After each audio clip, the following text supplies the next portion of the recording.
This hearing will come to order. Today we meet to hear from U.S. Department of Health and Human Services Secretary Robert F. Kennedy, Jr. about President Trump's 2026 health care agenda.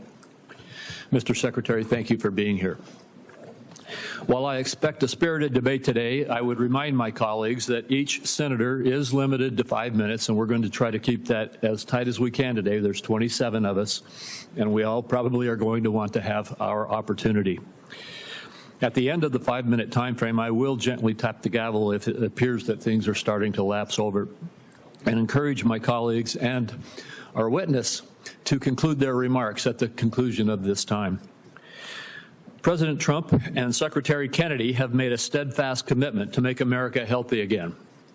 Under this administration, HHS has placed patients at the center of the healthcare system, empowering them with the tools and information they need to create a healthier future.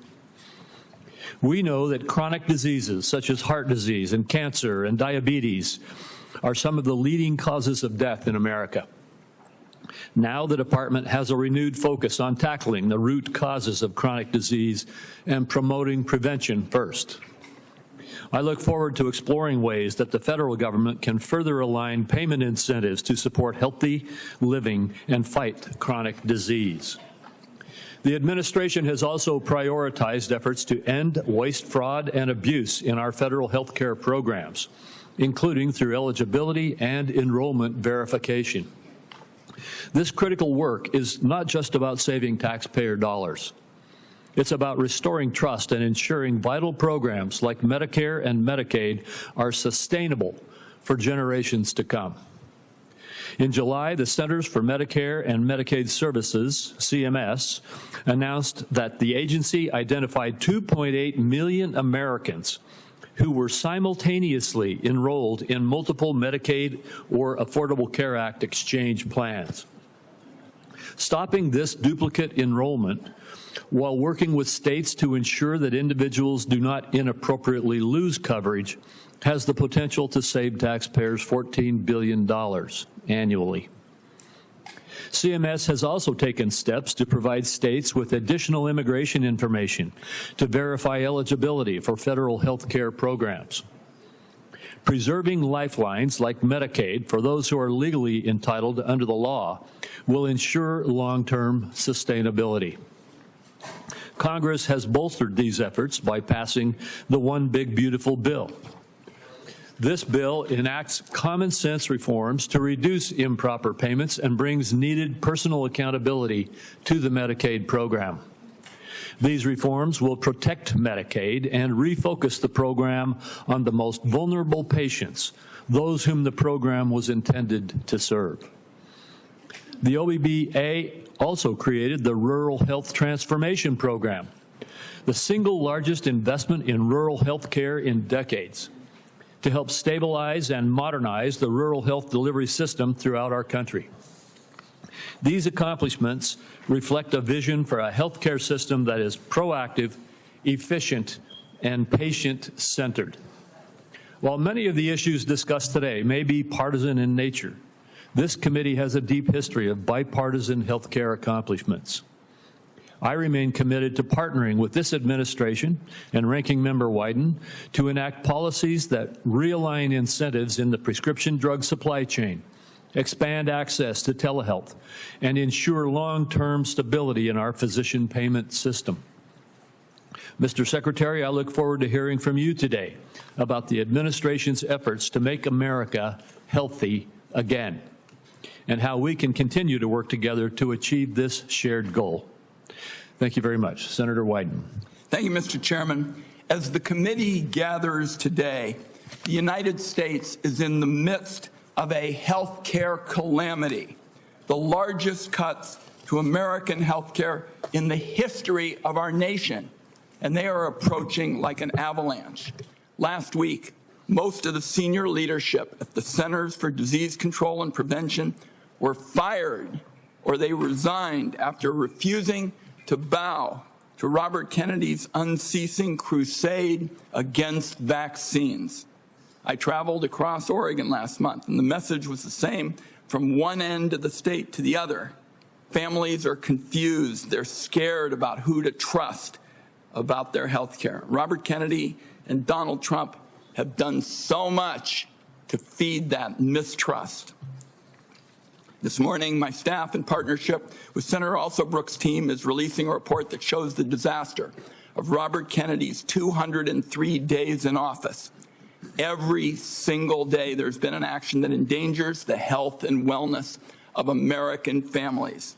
Robert Kennedy has elevated conspiracy theorists, crackpots, and grifters to make life or death decisions about the health care of the American people. Robert Kennedy's tenure is so far marked by 3 calling cards. One is chaos at federal health agencies, leaving families, doctors, and the entire nation confused and frightened. Corruption that benefits Robert Kennedy, Donald Trump, and their friends at the expense of taxpayers. And higher health costs for families. I ask unanimous consent, Mr. Chairman, to enter this report into the record. Without objection. Then there's chaos. It's been obvious from the start that Robert Kennedy's primary interest is to take vaccines away from Americans. During his confirmation process, he claimed to be pro-safety and pro-science, but his actions reveal a steadfast commitment to elevating junk science and fringe conspiracies. His agenda has not been about choices and information for families. Just last week, he threatened doctors that deviated from the new anti-science vaccine guidelines he released that make it harder for pregnant women and children to get the COVID vaccine. And then there's corruption. Robert Kennedy's bizarre statements and actions beg the question, why? Democrats on this committee answered that question months ago. Robert Kennedy can enrich himself and his allies. His family still stands to gain from class action lawsuits against vaccine makers. Now, Robert Kennedy fired every member, every single one of the group responsible for making vaccine recommendations to doctors across the country under the false pretense of conflicts of interest. Meanwhile, many of the new members of the panel are outright vaccine deniers who've appeared as paid witnesses in lawsuits against vaccine makers. Their conflicts of interest and ethics disclosures remain hidden under lock and key.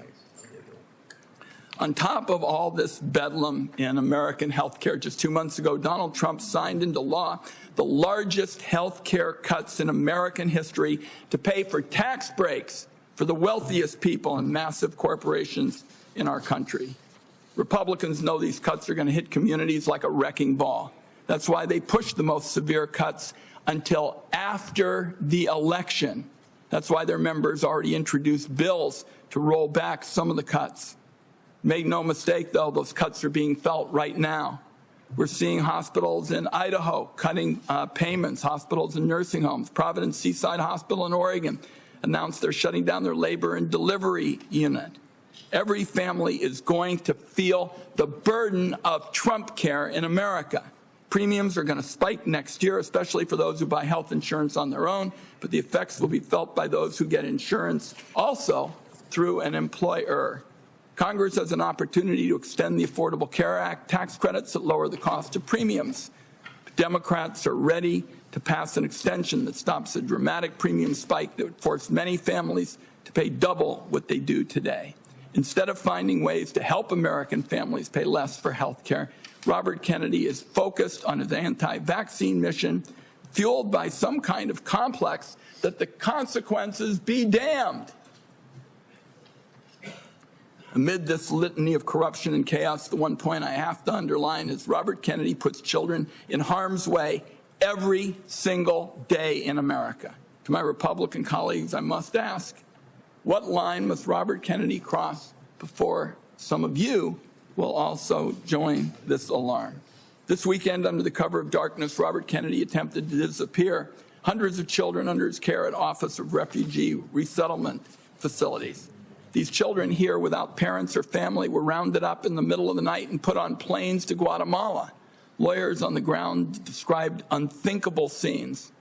Our staff, some who are here today, were party to this in the middle of the night. And one child said to their lawyer, "Why do they want to send me back? My mom is dead and my dad abuses me. Why do they want to hurt me?" This was an actual conversation. These actions were illegal. Documents show that many of these children were in the country to escape trafficking in their homeland. Mr. Kennedy calls himself a protector of children. Some kind of rich claiming from somebody who's flown on Jeffrey Epstein's private jet on multiple occasions. I don't think Robert Kennedy should be within 1,000,000 miles of this job. Republicans on the committee had a chance to prevent the public health train wreck that Mr. Kennedy has engineered. Everyone voted for him. It is in the country's best interest that Robert Kennedy step down, and if he doesn't, Donald Trump should fire him before more people are hurt by his reckless disregard for science and the truth. I also would like to note Senator Cantwell has joined us in this effort. I hope, at the very least, Robert Kennedy has the decency to tell the truth this morning. Mr. Chairman, I have a procedural request I'd like to make at this time. It's a short one. Proceed. Thank you, Mr. Chairman. Mr. Chairman, it's unfortunate that I have to say this, but this is a witness who has lied to members of the Senate Finance Committee. In response to over 35 written questions, including from me, he said, and I quote, that he would do nothing as HHS Secretary that makes it difficult or discourages people from taking vaccines. That was clearly not true. His unprecedented unilateral actions to restrict access to COVID vaccines, that alone proves it. He tried to fire the Senate-approved CDC director after she chose the truth over what I consider his delusions. His prepared testimony even today includes the debunked lie that 500,000 children disappeared under the Biden administration's watch, a lie that the Trump administration is using as a pretext to hunt immigrant children and their families. So, my request, Mr. Chairman, and I think it is unfortunate that I have to do this, but given the unprecedented nature of the witness's behavior, I would ask now that the committee formally swear in Robert Kennedy as a witness. Senator White and I will personally object and will reject your request. We will treat this witness as we treat all of the other administration witnesses who come before us. And let me just say again, as I said in my opening remarks, we will have some partisan disagreements today. We're having partisan disagreements right now, and I am having partisan disagreements with you on your characterization of the facts. The bottom line is we will let the Secretary make his own case in his opening statement.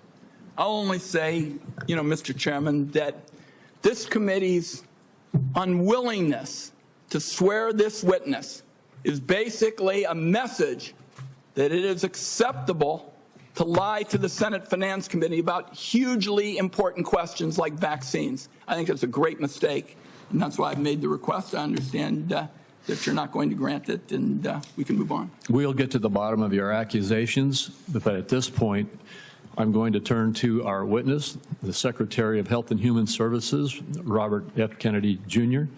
And Mr. Kennedy, Mr. Secretary, you may make your opening statement at this time. Thank you, Chairman Crapo, and thank you, Ranking Member Wyden, for the invitation to appear before the committee today. Before I summarize what we've accomplished this year at HHS, I want to express my deepest condolence to the family of DeKalb County Police Officer David Rose, who gave his life to stop the gunfire attack on the CDC on August 8th. Officer Rose was a veteran. He was a husband and the father of 2 children. Officer Rose's widow, whom I visited, is expecting their 3rd child. I'd like Officer Rose's family to know that he remains in our prayers and that he will continue to be in our thoughts. Let me start with the big picture. Under President Trump's leadership, we at HHS are enacting a once-in-a-generation shift from a sick care system to a true health care system that tackles the root causes of chronic disease. Chronic diseases reach crisis proportions in our country. And finally, we have an administration that is taking action. The Maha Report assessment, which the White House released in May, was the first government analysis of the key drivers of childhood chronic disease: ultra-processed foods, chemical exposures, physical inactivity, and over-medicalization. This month, we will follow with the MAHA report strategy, the Trump administration's solution for addressing each cause. At HHS, we haven't just been writing reports. We have been the busiest, most proactive administration in HHS history. In just half a year, we've taken on food dyes, baby formula contamination, the grass loophole, fluoride in our drinking water, gas station heroin, electronic cigarettes, drug prices, prior authorization, information blocking.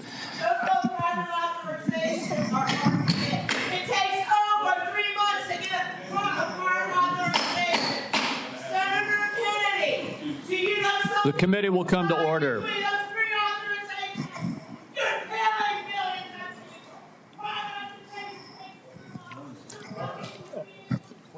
I apologize to you for that outburst, Secretary Kennedy. I would notify everyone else in the audience. Comments from the audience are inappropriate. If there are any further disruptions, the committee will recess until the police can restore order. Mr. Secretary, please proceed.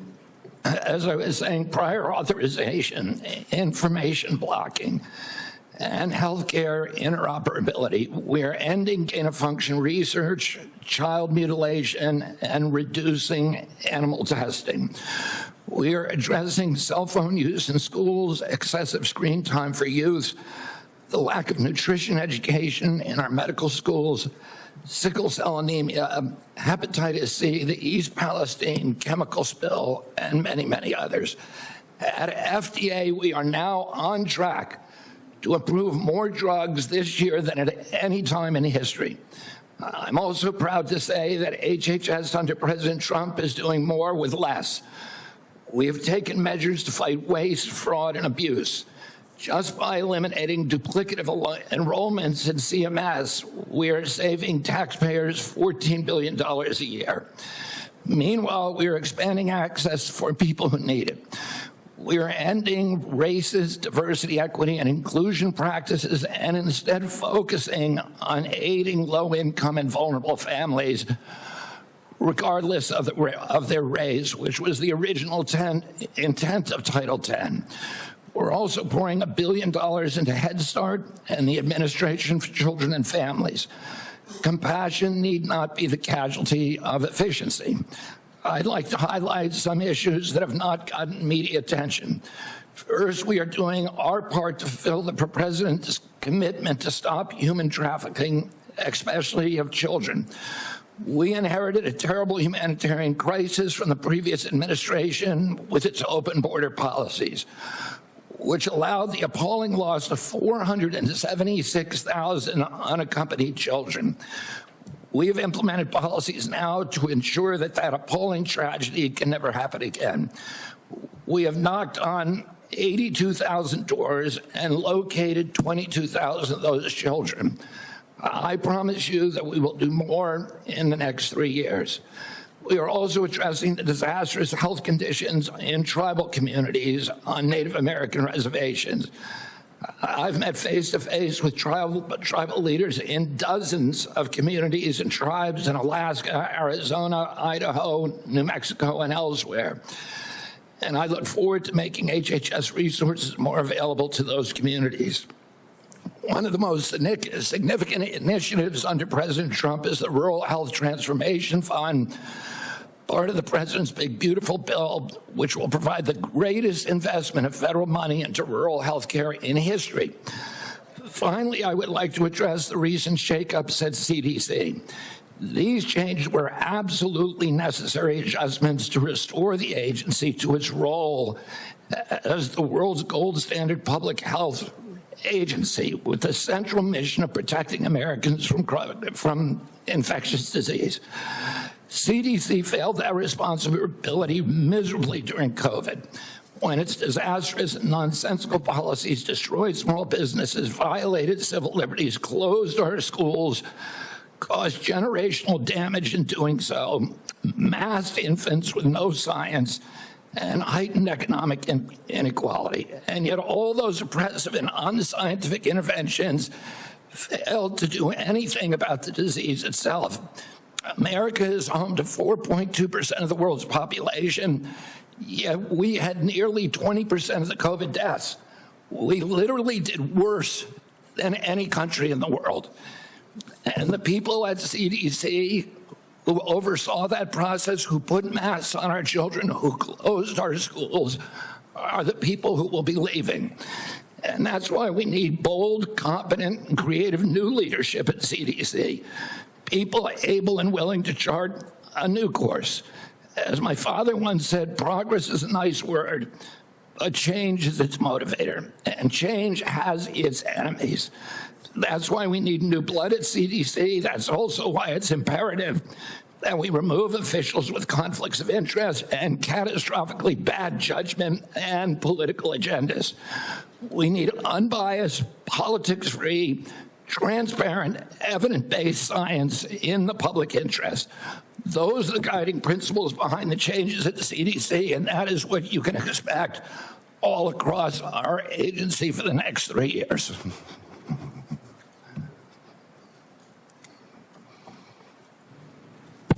Thank you very much, Mr. Secretary. I'll begin with the questioning. And one of the first things I'd like to talk to you about is actually something that is under the auspices of CMS. And I spoke with Dr. Oz last night about this. I'm sure you're very familiar with it, though. And that is that in the One Big Beautiful Bill, there's a lot of attacks right now going on publicly about hospitals are in trouble.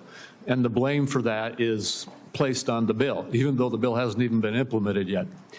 The fact is this committee held hearings on the troubles that rural hospitals are facing in the United States before the passage of the One Big Beautiful Bill. They've been facing difficulties in rural America for a number of years now. And the bill, the One Big Beautiful Bill, contained a rural health transformation program, which I would just like to ask you to comment on. This is the program which allocated $50 billion over the next 5 years to our rural community hospitals in the United States to help them deal with some of the financial crises that they are facing and transition to more stability. Could you comment on that program that is in the One Big Beautiful Bill? Yeah, Senator, one of President Trump's campaign promises and one of the principal preoccupations, not only of Republican senators when I did my confirmation hearing, but also almost equally among Democratic senators, with the crisis in rural health. We've had 120 rural hospitals close over the past 10 years. These institutions are not just delivering health access to rural Americans, but they are economic centers, they are cultural centers for those communities. They are often the largest employer. They are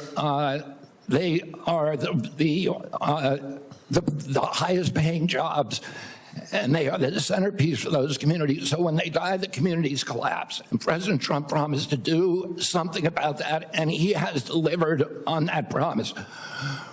Right now, we spend about 6% of Medicaid funding is sent to rural hospitals, a very, very tiny slice, and that's one of the reasons they're in trouble. President Trump has now allocated through the One Big Beautiful Bill $50 billion, so $10 billion a year over the next 5 years. What we give to rural hospitals, that 6% represents $19 billion a year. So we're increasing that by $10 billion. So we're infusing more than 50% increase in the amount of money that is going to rural communities over the next 5 years. There's never been anything like that in history. It is the biggest investment, and it should stem this hemorrhage. Well, thank you. I appreciate your giving clarity to that, because it is frustrating to see these continuous allegations that the difficulties that our rural hospitals are facing all were created in the last few months when we passed a bill, when we've been holding hearings in this committee about these problems. And in the bill that we passed, we gave a $50 billion boost to, as you indicated, increase by 50% the federal support for our community rural hospitals in the United States. And I think that the hospital owners understand that. They recognize this support. In fact, they are coming they're coming together very carefully with Dr. Oz to work on the rollout of this program so that we can see this boost and this support that is coming. Just another one of the disagreements we have about what really was in the One Big Beautiful Bill. So I appreciate you commenting on that. In the last minute and 10 seconds that I have with you, could you just quickly talk once again about the broad issue of making America healthy again in terms of our aim to change the healthcare system's focus from a reactive symptom management model to one that focuses on lifestyle choices and the root causes of chronic disease? Yes, Senator, you know, this morning I got the latest numbers from CDC that 76.4% of Americans now have a chronic disease.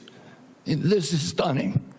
When my uncle was president, it was 11%. In 1950, it was 3%. Today, it's 76.4%. 8 out of 10 of our kids cannot qualify for military service. This is a national security issue. When my uncle was president, we spent $0 on chronic disease. Today, we spend $1.3 trillion. It's the biggest cause. It's increasing. And all of the arguments that Republicans and Democrats have about single payer, Obamacare, or the various ways to allocate the health dollars, they're all like rearranging deck chairs on the Titanic. If we don't end this chronic disease, we are the sickest country in the world. That's why we have to fire people at CDC. They did not do their job. This was their job to keep us healthy. Thank you, and I need to fire some of those people to make sure this doesn't happen again. Thank you, Mr. Secretary. I have to cut myself off to make sure I keep to this time frame, too. Senator White. Thank you very much, Mr. Chairman. I've made it clear I think that Secretary Kennedy is dead set on making it harder for children to get vaccines and that kids are going to die because of it. And, Mr. Chairman, I'd like to put in the record today an op-ed written by Susan Monarez, who was fired by Mr. Kennedy. Without objection. So what we know, and Dr. Monarez, was approved by Republicans. She wrote an op-ed today in the Wall Street Journal, which I've just put in the record, and I quote her. She said, "I was told to pre-approve the recommendations of a vaccine advisory panel newly filled with people who have publicly expressed anti-vaccine rhetoric." So this is not some liberal philosopher or something. This is the CDC director who tells the Wall Street Journal, which is not exactly interested in progressive, theories and the like, that she was told to pre-approve the recommendations of a vaccine advisory panel filled with people who've publicly expressed anti-vaccine rhetoric. So my first question, Mr. Secretary, is did you, in fact, do what Director Monarez said you did, which is tell her to just go along with vaccine recommendations, even if she didn't think such recommendations aligned with scientific evidence? That is no, I did not. That's a yes or no. So you have an opportunity to call her a liar if you say that you didn't do it, but I'd like to see you respond to this. No, I did not say that to her. And I never had a private meeting with her. So there are witnesses to every meeting that we have, and all of those witnesses will say, I never said that. So she's lying today to the American people in the Wall Street Journal? Yes, sir. Okay. Let's talk now about what's coming up, because I've made it clear what I've thought about the 203 days with my colleague, Senator Also Brooks. In 2 weeks, CDC's Advisory Committee on Immunization Practices will meet to make decisions about critical vaccines that protect us against hepatitis B, measles, and more. The committee's got a profound impact on vaccine access, but these aren't ordinary meetings. You've stacked the deck to ensure the panel bends to your views. In June, you fired all 17 committee members who are respected scientists and doctors. You replaced them with non-experts, vaccine skeptics, and conspiracy theorists. As a result, this critical advisory panel has lost scientific credibility. After years, colleagues, we spend so much time not looking at this as Democrats and Republicans, but as good science and scientific credibility. And now the American Academy of Pediatrics has warned that the committee is being politicized at the expense of children's health. American Academy of Pediatrics, you think they're lying too? I think the American Academy of Pediatrics is gravely conflicted. They get their biggest contributors are the 4 largest vaccine makers. They run a journal, Pediatrics, which they make a lot of money on, that is completely dependent on pharmaceutical companies. So I wouldn't put a big stake in what they say that benefits pharmaceutical interests. Senator, I didn't politicize ASAP. I depoliticized it. The Congress has been investigating ASAP. All over the country, Mr. Secretary, scientists and doctors are saying otherwise. They're all wrong, too. They're all lying, according to you. The scientists and doctors are supporting me all over the country. There is division on opinion. I don't get letters from thousands of people who are not political saying that this set of changes is going to damage American healthcare, and particularly these healthcare agencies, for decades to come. I don't get any letters from people saying, hey, this is going to make a big difference forever. Yeah, maybe you're listening to a selective group of people. Well, you get me. Yeah, and I will. Fine. I will tell you what, Senator. I will put my mailbag against your mailbag any day of the week. I got 30 seconds. Dangerous respiratory viruses like RSV are on the agenda for the next advisory meeting. Countless parents have been awakened in the dead of night by a wheezing kid gasping for air, forced to rush their little one to the ER. There's no worse heart-wrenching fear. The RSV vaccine offers these kids protection against the worst effects of the virus. But now it looks like you're on a crusade to make infants and babies more vulnerable to the terrible illness. That's what we're doing with the COVID changes. And please make your answer brief, Mr. Secretary. I've said that the position is indefensible. I think it's possible. Congress has been investigating that committee for 23 years because it is pervaded with conflicts of interest. What we did is we got rid of the conflicts of interest and we depoliticized it and put great scientists on it from a very diverse group. Let me close with very pro-vaccine. Let me close with this because, like Senator Crapo, I'm a few seconds over. I don't think, Mr. Secretary, this is about you and me. This is about kids being pushed in harm's way by reckless and repeated decisions to get scientists and doctors out of the way and allow conspiracy theories to dictate this country's health policy. I don't see any evidence that you have any regrets about anything you've done or plans to change it. And my last comment is, I hope that you will tell the American people how many preventable child deaths are an acceptable sacrifice for enacting an agenda that I think is fundamentally cruel and defies common sense. Thank you, Mr. Chairman. Do I get a reply? Or, Senator, you've sat in that chair for how long? 20, 25 years, while the chronic disease in our children went up to 76%. And you said nothing. You never asked the question why it's happening. Why is this happening?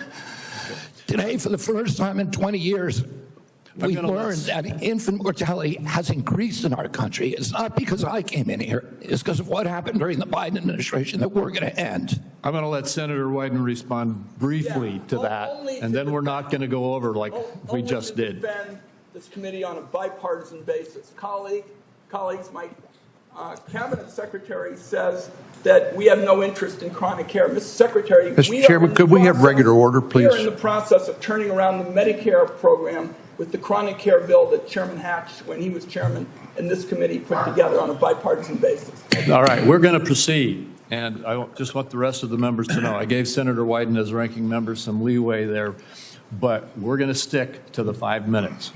Senator Grassley. First of all, thank you. I have asked HH secretaries in the past to fully utilize the Rural Community Hospital Demonstration Program under Medicare. The program has been underutilized. In May, the CMS filled the open slots. Thanks to your agency's work, there's been 10 more rural hospitals in the program. It's important that the federal government uses every tool possible to help rural hospitals, and thank you for making that possible. Now to my questions.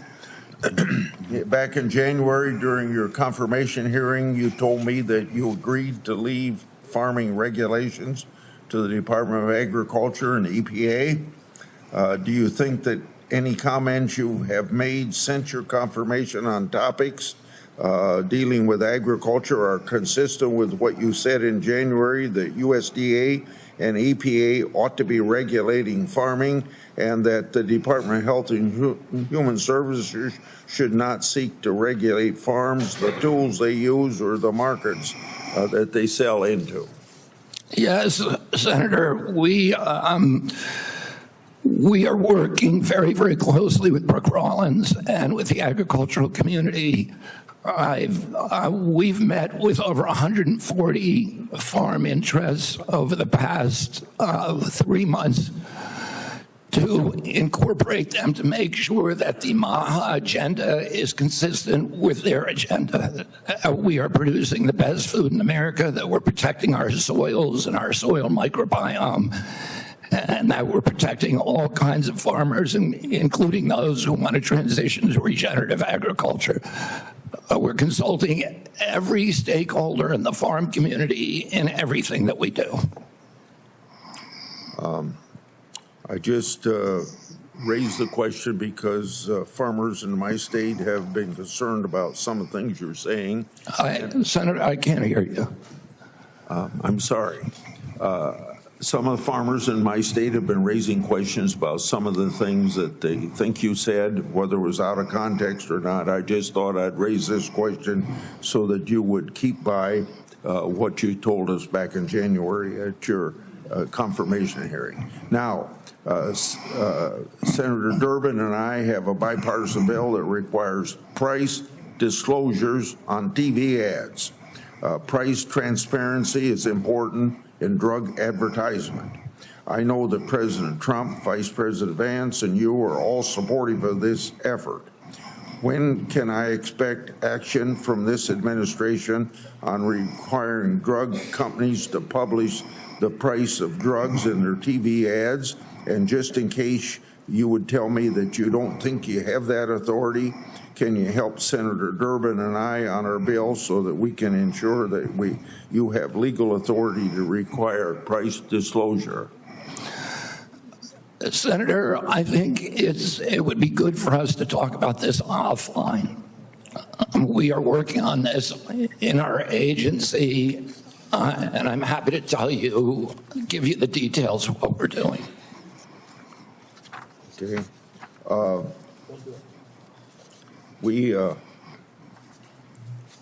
got a question here on transplant. Senator Kennedy and I have been working, or Senator Wyden and I have been working on this. For nearly 2 decades, I've engaged in a bipartisan oversight of the organ transplant system. RISA has developed a tool to combat transplant line skipping. I hope that you can take steps to make sure that these steps are being taken by HHS and ERISA to curb transplant line skipping. On July the 2nd, Senator Wyden and I wrote you a letter highlighting cases of OPOs in Mississippi and Kentucky. In each of these cases, OPO allegedly tried to harvest organs from patients still showing signs of life. I expect you to take steps from through these organizations to ensure that this doesn't happen again. We have mounted a major investigation of misconduct, of illegal behavior, of organ harvesting, of living people, of line skipping, of favoritism, of all kinds of scandalous behavior inside the organ procurement organizations. We have already ended the contract, terminated the contract to the sole source provider. We are reorganizing the entire industry so that this can never happen again. I'm happy to go into the details with you if I had more time. Thank you. Senator Cornyn. Mr. Secretary, the United States spends approximately 18% of our GDP on health care, and yet by most accounts, we rank roughly 10th in the world in terms of health care outcomes. Our Democratic colleagues seem to think the more money you spend, you're necessarily going to improve those outcomes. But at the same time, we have the two major drivers of our national debt, Social Security and Medicare, while we spend more money on interest on the national debt than we do on defense of the nation, which is an unsustainable trajectory. What is it that you're doing to address the effectiveness and the outcomes of our health care expenditures as opposed to just throwing more money at the problem? Yeah, I mean, throwing money at the problem does not work. We spend 2 to 3 times per capita what European nations spend on health care, and we have the worst health outcomes. We're 79th in health outcomes globally. Over the past 20 years, we've lost, or 30 years, we've lost 6 years to Europe in terms of longevity. So our lifespan was even with Europe's, now it's 6 years behind. As I remarked to Chairman Wyden this morning, or Minority Leader Wyden, today we got new data that showed that infant mortality has increased in this country in 2024 for the first time in 20 years. Diabetes has gone up 98% in 20 years. Nobody's doing anything about it. CDC's job was to make sure that this didn't happen. And what we're going to do is reorganize CDC, but also we've already righted the ship at NIH, at FDA, at CMS. And we are going to end the chronic disease epidemic. We are devoting thousands of studies. We're going to devote to identifying the causes, and we're eliminating them. And we're already starting. We're not waiting for everything to come in. We are starting now. We're doing this with food dyes, with GRAS standards, with dietary guidelines. We're going to get better food and better health to the American public because it's chronic disease that is bankrupting us and destroying our national security.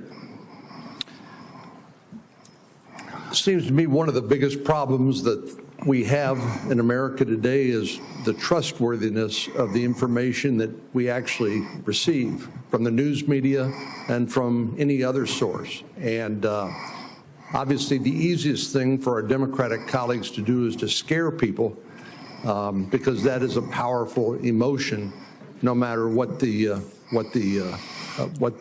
facts may be. Do you believe COVID-19 was politicized? Yeah, the whole process was politicized. Senator, I mean, we were lied to about everything. We were lied to about natural immunity. We were lied to about, we were told again and again the vaccines would prevent transmission, they'd prevent infection. It wasn't true. They knew it from the start it wasn't true because that's what the animal studies and the clinical trials showed. We were told that there was science behind cloth masks. The CDC allowed the teachers union to write the order closing our schools, which hurt working people all over the country, and then pretend it was science-based. All of these issues, and then I can show you, like, for example, Chairman Wyden was talking about me politicizing ACIP, but during COVID, probably the most famous scientist on ACIP was Martin Kulldorff from Harvard, the great world-renowned epidemiologist and vaccinologist. And he criticized the COVID booster mandates. They ejected him from COVID because he wasn't in the orthodoxy. The two biggest health officials at FDA during COVID, Dr. Gruber and Dr. Krause, criticized the Biden mandates, vaccine mandates. President Biden said in August, I would never take that vaccine, the Trump vaccine. And he came in, he mandated it, and then he fired the 2 top health officials at FDA who said, hey, this thing has not been properly tested. So the whole process was politicized, and even today. So let me, in 15 seconds, so I think you answered yes. It was politicized. And I have concerns that when you look at some of the conflicts of interest in peer-reviewed articles in professional journals, and when you point out that even some of the physician associations are conflicted because of the money they get from the pharmaceutical industry, are you committed to trying to make sure that we use the best science and separate and eliminate politics as much as possible? That is what my job is. That's what my mission is, eliminate the politics from science. Senator Bennett. Mr. Secretary, in June, you fired every member. Mr. Secretary, are you? Mr. Secretary, may I have my time back, Mr. Chairman? Thank you. Mr. Secretary, thank you for your attention. In June, you fired every member of the well-qualified panel that was charged with recommending vaccines to the CDC. No one in your job has ever fired every committee member all at once. That month, you told the American people that you were, quote, going to bring great people onto the ACIP panel, not anti-vaxxers. Are you aware that one of the people you put on the panel, Dr. Robert Malone, claimed that the commonly used mRNA vaccine, quote, causes a form of AIDS and can damage children's, quote, brains, their heart, their immune system, and their ability to have children in the future? Yes or no, Mr. Kennedy? And Dr. Malone is one of the inventors. Yes or no? Yes or no? Were you aware that he had that view when you appointed him to this panel? Dr. Malone is one of the inventors. As I said, Dr. Malone is one of the inventors of the mRNA vaccine, so he knows a lot more about it than I do. Mr. Chairman, that statement is not true that Dr. Malone made, just as it wasn't true when you wrote that, quote, African AIDS is entirely different from Western AIDS. Are you aware that another one of these new members, Dr. Levy, wrote that, quote, evidence is mounting and indisputable that mRNA vaccines cause serious harm, including death, especially among young people? Yes or no? Are you aware that he said that? I wasn't aware he said it, but I think I agree with it. You agree with it? It's not true. It wasn't true when he said it, and it's not true when you said it. Secretary Kennedy, later this month, your new panel will meet to consider changing vaccine recommendations for American children. In addition to the COVID-19 vaccines, they are set to review recommendations for the hepatitis B vaccine, for measles, for mumps, for rubella and varicella vaccine, and the RSV vaccine. These are common back-to-school vaccinations for children all over the industrialized world. If you change that, you owe parents in Colorado and across the country the benefit of some transparency, I think. If your panel recommends changing the vaccine schedule for children, do you anticipate that fewer children will receive these common vaccinations, yes or no?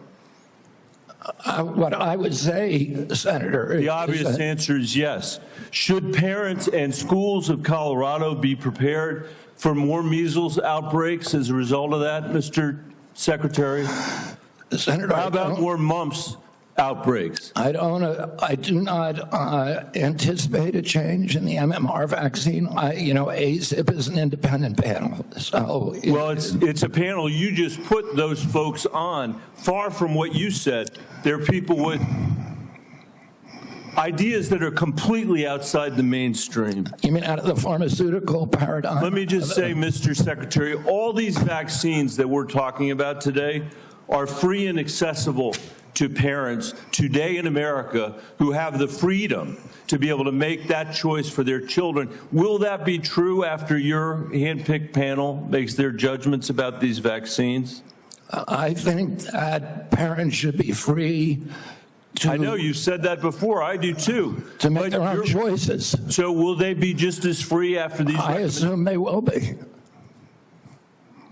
I will hold you to that, Secretary Kennedy, because this is not a podcast. It is the American people's health that's on the line here. This is the last thing, by the way, our parents need when their kids are going back to school, is to have the kind of confusion and expense and scarcity that you're creating as a result of your ideology. I think it's critical for you to share the evidence that this panel will rely on. Will you give the American people 6 months or 6 weeks in advance the record that they're going to rely on to make these decisions? Will you make it transparent for the American people? All the evidence is transparent. Will you make it in advance transparent for the American people so they can comment on it? All the evidence is transparent for the first time in history, and you were never there complaining when the pharmaceutical companies were picking those people and then running their products through with no safety testing. You can characterize it any way you want. I quoted them today. What I said was accurate.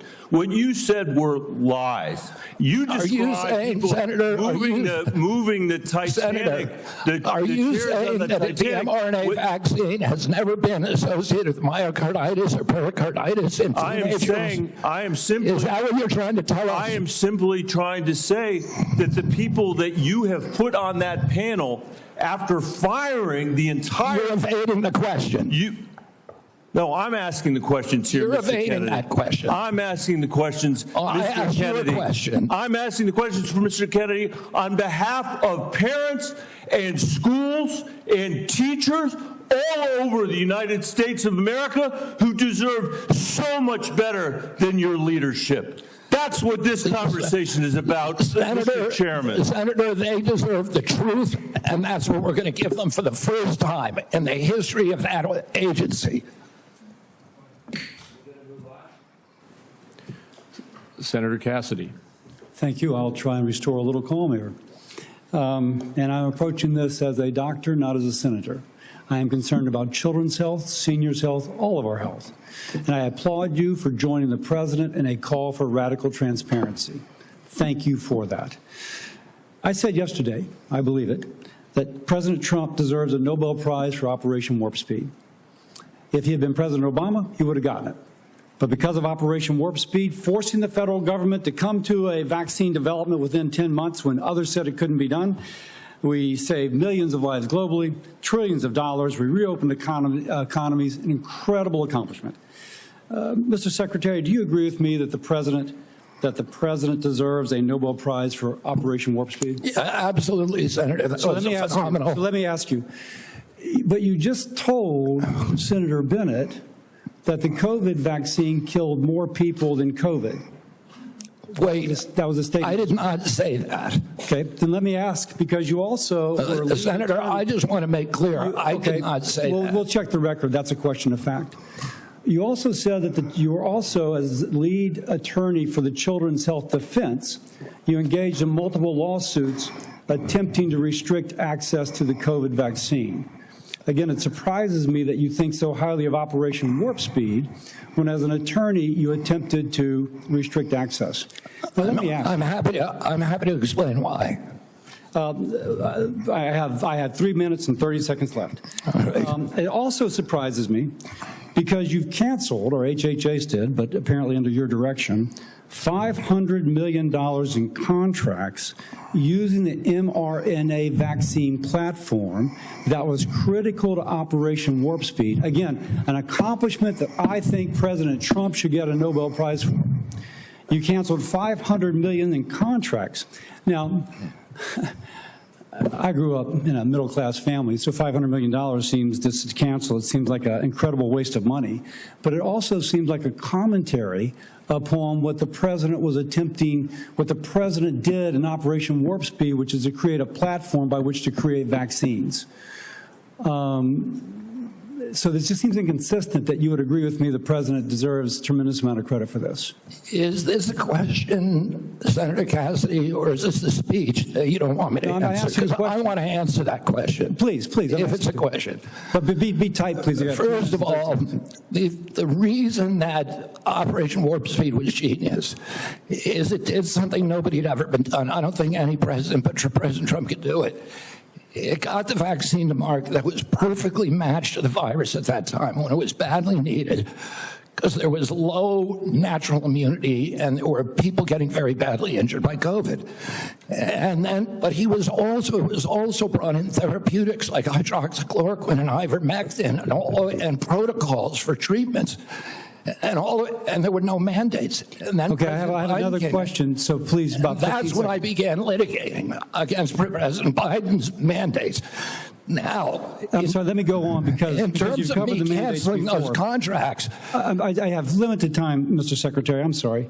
You've called for, and rightly so, that we should restrict participation in agencies for those with conflict of interest. I would like to submit for the record a evaluation of the conflict of interest of those who are on the ACIP and the Vaccines and Related Biologic Products Advisory Board. It was not 97% as alleged, rather it was 6.9%, and it was 1.2%, I think, for the other panel. Without objection. Now, I am concerned, though, because many of those whom you have nominated for the ACIP board, Senator, excuse me, can I have my time back? Yes. Yeah. What I am concerned about is that many of those whom you've nominated for ACIP have received revenue as serving as expert witnesses for plaintiffs' attorneys suing vaccine makers. Now, one of my colleagues in another setting alleged that you seem more interested in settlements than science. If we put people who are paid witnesses for people suing vaccines, that actually seems like a conflict of interest. Real quickly, do you agree with that? no, I don't.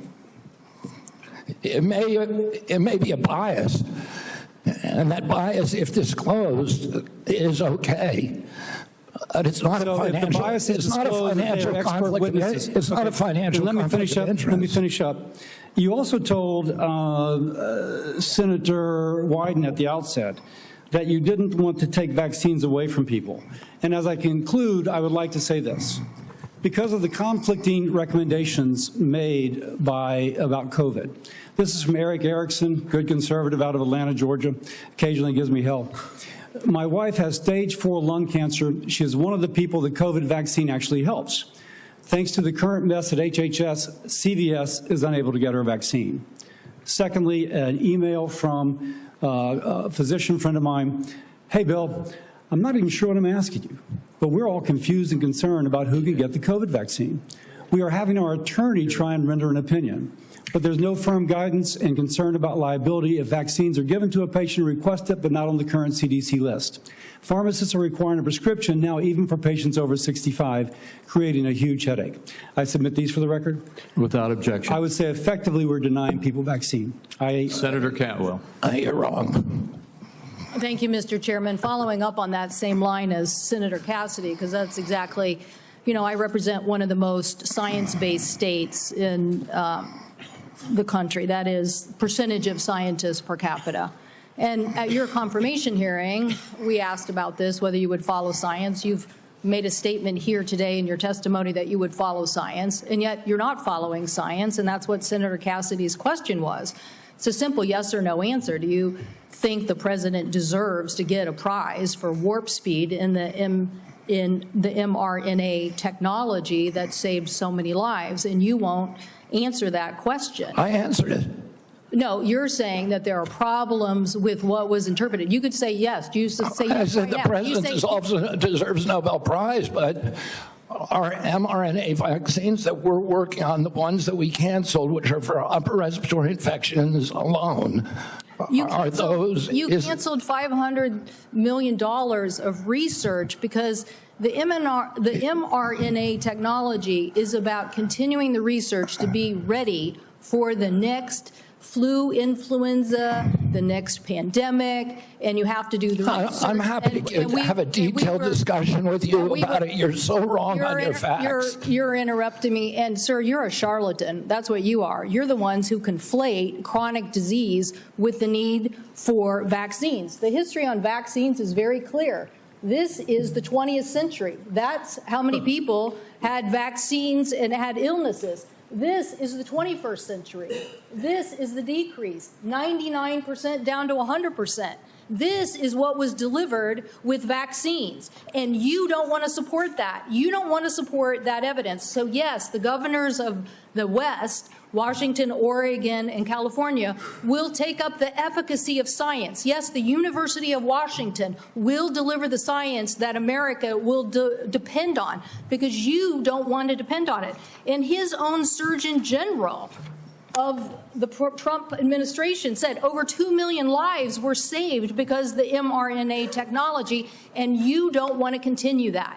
You don't want to continue that technology. So what country is going to now take up that technology lead? What country is going to do that, leaving us more vulnerable to some other country keeping the advantage on having the best technology? So I'm telling you, I represent a state that's about technology. I have two other quick questions for you.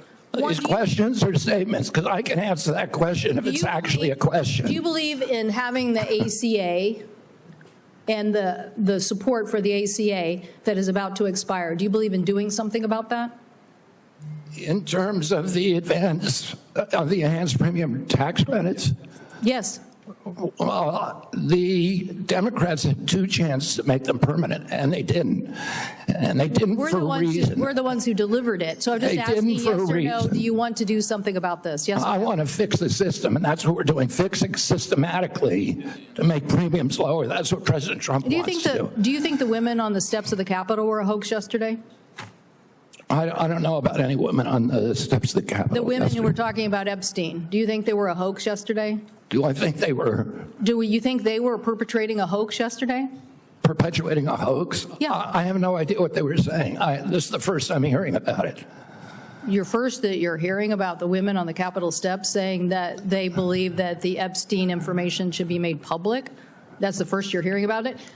What I'm saying is you are perpetrating hoaxes. You, as this Secretary of Health. So you're undermining the whole healthcare delivery system, and you keep trying to point to chronic disease, but you're not putting solutions on the table to cover more Americans, and you're taking away the science and technology that has made us the leader that has saved, according to the first Trump administration Surgeon General, millions of lives, and you don't want to keep that going. So no, I don't support your continued efforts as Secretary, and I definitely think that our colleagues need to rally around science. If you want the Northwest to continue to lead on all innovation and all healthy people, okay, we'll do that. But it's a sad statement for the rest of America and America's leadership on technology. Thank you, Mr. Chairman. Thank you. Senator Warner. Mr. Secretary, I agree with a lot of my colleagues' statement. I actually had hoped I didn't support you. I thought taking on chronic illnesses was going to be important. I've got 2 kids, as we discussed when you met, that have chronic illnesses. I'm not sure that the focus on red dye and seed oils are going to fully solve that problem. Of course they won't. I would say this, that seems where your emphasis is. I want to go back to just, again, some basic facts. Do you accept the fact that 1 million Americans died from COVID? I don't know how many died. You're the Secretary of Health and Human Services. You don't have any idea how many Americans died from COVID? I don't think anybody knows that because there was so much data chaos coming out of the CDC, and there was so many perverse incentives. And these are model studies. You don't know the answer of how many Americans died from COVID. This is the Secretary of Health and Human Services. Do you think the vaccine did anything to prevent additional deaths? Again, I would like to see the data and talk about the data. You have had this job for 8 months, and you don't know the data about whether the vaccine saved lives? And that's the problem, is that they didn't have the data. The data by the Biden administration absolutely dismal. So who is politicizing? You're saying the Biden administration politicized all the data? Go back to what Senator Cantwell just said. Fired Dr. Go to the Trump Surgeon General. They fired Dr. Kraft. They fired all the people who questioned the orthodoxy. They fired Dr. Gruber, Dr. Kraus. So, Mr. Chairman, the Secretary of Health and Human Services doesn't know how many Americans died from COVID. Doesn't know if the vaccine helped prevent any deaths. And you are sitting as Secretary of Health and Human Services? How can you be that ignorant? Like, You know, I remember when we went through the hearing with you, I asked you about community health centers. You didn't know what role they play. I've been visiting community. I'm glad you got to one, I think in April. I tell you what I hear on community health centers, they are terrified, with all due respect to my good friend, the chairman, of the big awful bill, because they are going to lose health care across the board. They already live in food deserts. They can't get to a nutritionist because Medicaid doesn't do enough reimbursement. If you're going to want Americans to get healthier, should they have access to nutritionists? Should they have access to good science about healthy food? Absolutely. Well, then how is that going to happen with the Medicaid cuts that are taking place? There are no cuts to Medicaid. Sir, that is an absurd. There is not a single, some of my Republican colleagues, but there is not a single study that does not, and I can tell you, I was in Franklin, Virginia a couple days ago. The rural hospital is going to close. The hospital system was so afraid they wouldn't even let me have the meeting there. But that rural hospital is going to close. And they are looking for where those folks are going to go. I mean, you're supposed to be doing health care policy, not being the doctor in residence for all of America. I hope I can just say, I'm still going to trust my doctor rather than your health advice. Is that a problem with our thing? And obviously, Tom Cotton's going to, who knows who he's going to trust. But let me go back to policy for a couple, so maybe we can lower the temperature a little bit. I got a bipartisan bill that would be a systemic fix, not a vote-buying mechanism when Medicaid's getting cut, what was put in on the rural hospitals. One of the things we could do, Mr. Secretary, is make sure that the folks who work in rural hospitals get an 80% reimbursement of what folks get in more urban centers. Would you support that legislation? Are you talking about the area wage index? I'm talking about the area wage index and moving that up to 80%. So there is actually ability to get rural providers. President Trump supports that, and we support. You support. You support. Good. So you will work with us to get that passed. Yes. That will increase costs on both Medicaid and Medicare. So you are committed to that. I appreciate that. What about Senator Wyden and I've got a bill because across America. What about what? Hospitals are shutting down on their OBGYN services. Try to have a baby. I don't know about all of my other friend states, but in Southside Virginia, you can't find a hospital. Will you work with us to make sure that before OBGYN services are taken out of a rural hospital, there has to be a process and procedure? I'm happy to work with you on that, Senator, meet with you and see if we can work with you on it. I don't know exactly what the issue is. Well, again, the Secretary of Health and Human Services, who has said he doesn't know how many people died from COVID, doesn't know if the vaccine saved lives, doesn't understand the issue that OBGYN doctors are fleeing rural America because they can't afford it. And with the cuts that are coming up, it's going to be exponentially worse. I would invite you, sir, to come with me to a community health center in Virginia and hear what is on people's mind. They want to get healthier? Absolutely. Count me in. But they also don't want their basic health care removed. Thank you, Mr. Chairman. Senator Langford. Mr. Chairman, thank you. Secretary, good to see you again. As I traveled around Oklahoma during August, it was great to be able to be home. I had several folks that contacted me, and we had some great meetings with some rural hospitals as well. They're looking forward to the $50 billion for the One Big Beautiful Bill that is targeting towards rural hospitals, starting with $10 billion next year. I know you're quickly getting all the instructions out on that. We know that's in process. It was good to be able to visit with them and be able to talk about that. They're very pleased. Thanks for the work you're doing on that. I also met with some of our groups that do incredible medical research on this. I know the NIH grants were held for a while and being studied. Those have been released, and grateful to be able to see that because there's some amazing medical research that's happening, including some longitudinal studies. And they need those dollars released, so I appreciate y'all getting those released out there. I did hear from a lot of our folks, and I want to talk about one of these issues. From a lot of our hospitals, they immediately raised the issue of Medicare Advantage plans and how they're withholding payments, they're delaying payments back to hospitals, and a problem that's been for rural hospitals. I know y'all are working on that as well. We want to work with you on that. But you and I have spoken on the second issue on that, and it's the pharmacy benefit managers.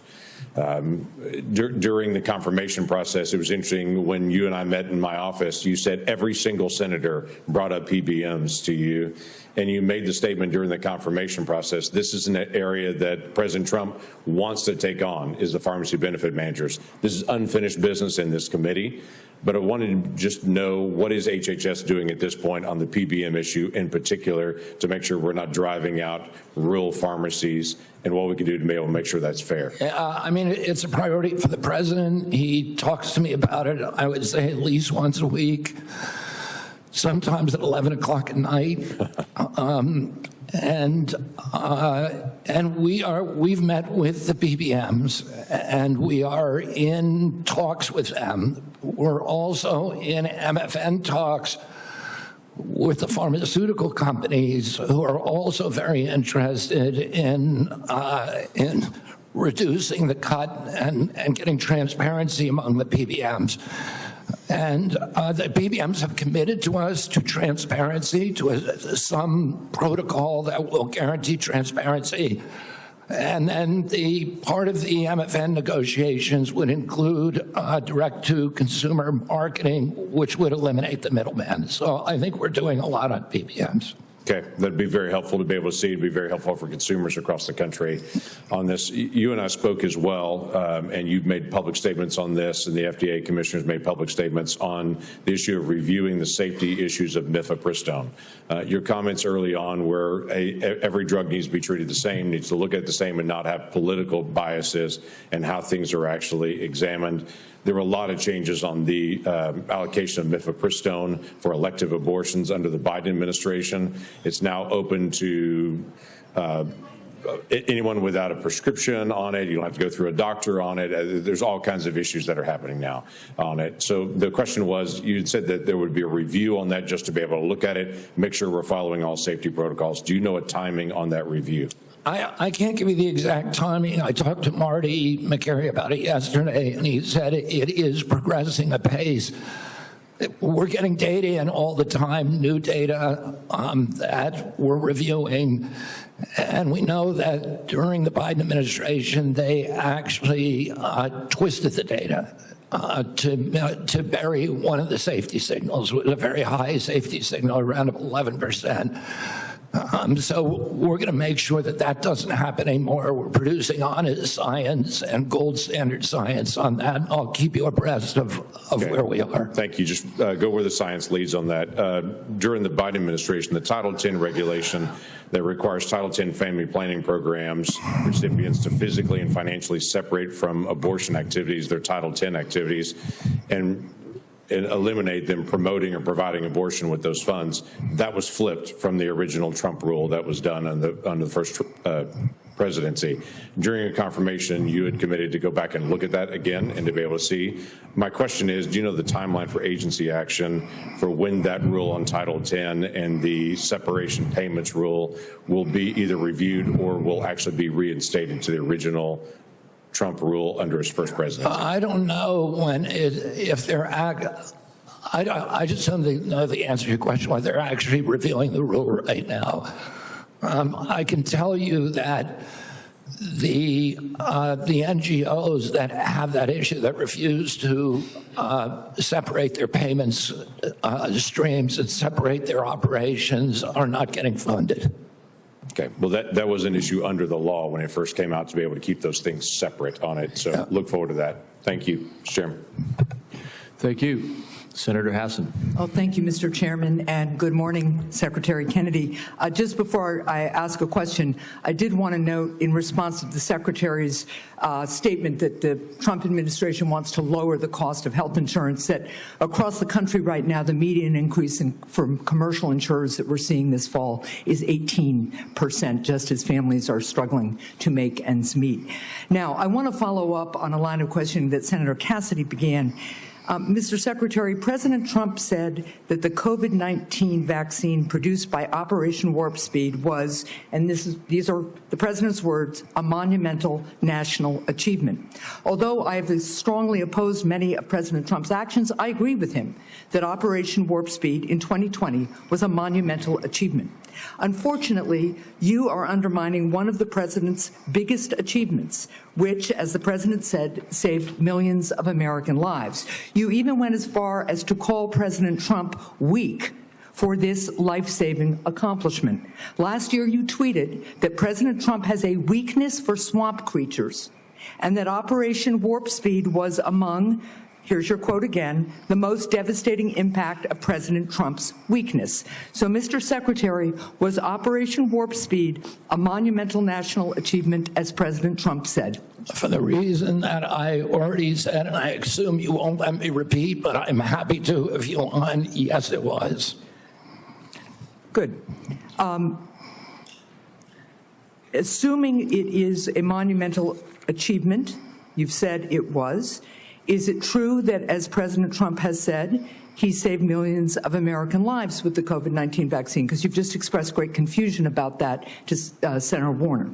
The only confusion I express is exactly how many lives were saved. I don't think anybody knows that because of the data chaos. So multiple studies have shown that the vaccine reduced infections and severe diseases and saved at least 3 million lives in the United States and millions more abroad in the first 2 years of the pandemic. It's possible those are modeling studies. I will also note, just as you've been talking about data and concern about it, the process for COVID vaccine approval was public, it was live streamed, and it was out in the open. Manufacturers and experts have publicly submitted data analysis, and when the FDA has asked for more, they've submitted more. They've done that for years, and the evidence is clear and supports what President Trump has said. The vaccine works, and it has saved millions of lives. Your own process, on the other hand, has not been transparent. You repeatedly choose to ignore data because it doesn't match your preconceived notions and lies. So you have said that the vaccine did save lives. You've said it was a monumental achievement. And given that, if you agree with President Trump that the vaccine saved millions of lives, why have you acted behind closed doors to overrule scientists and limit the freedom of parents to choose the COVID vaccine for their children? Why have you done that?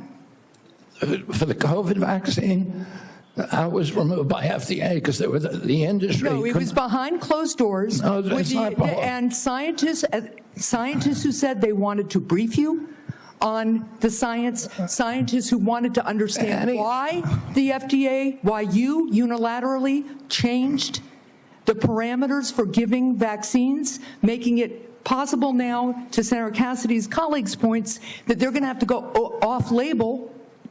This is crazy talk. You're just making stuff up. To prescribe a vaccine for children. I'm not making things up. Do you know how the FDA approval process works and what happens? Yeah, I know exactly. Do you know what an off-label prescription is? I know exactly how it works.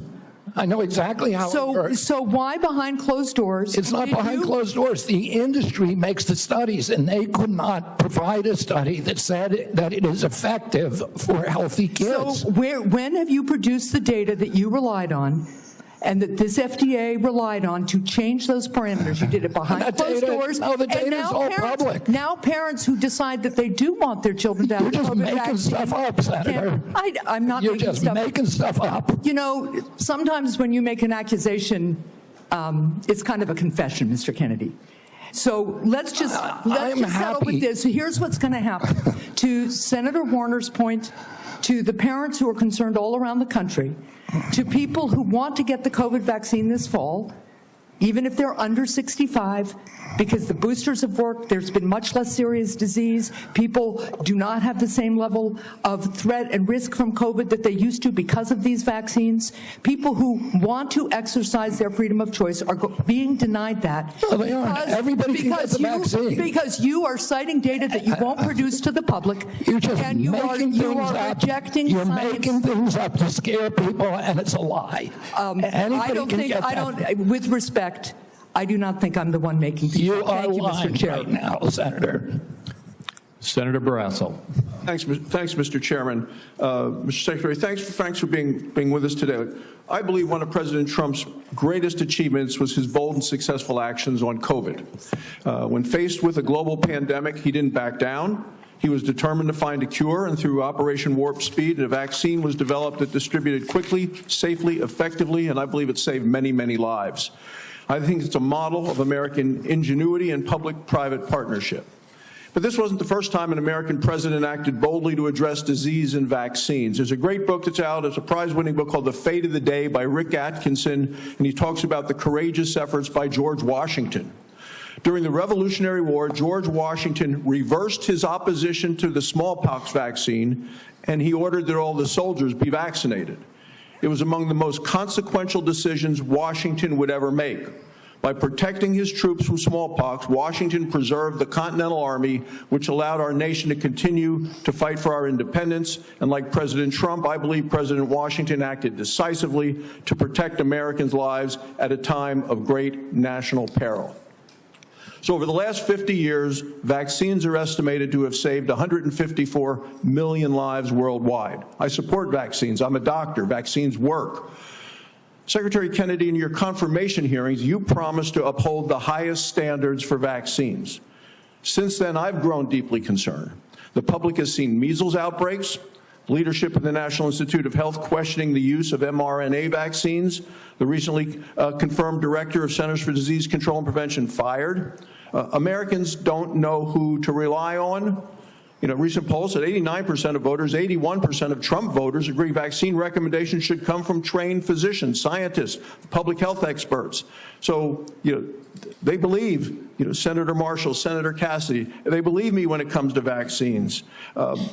If we're going to make America healthy again, we can't allow public health to be undermined. So could you explain what steps you're going to be taking to ensure vaccine guidance is clear, evidence-based, and trustworthy?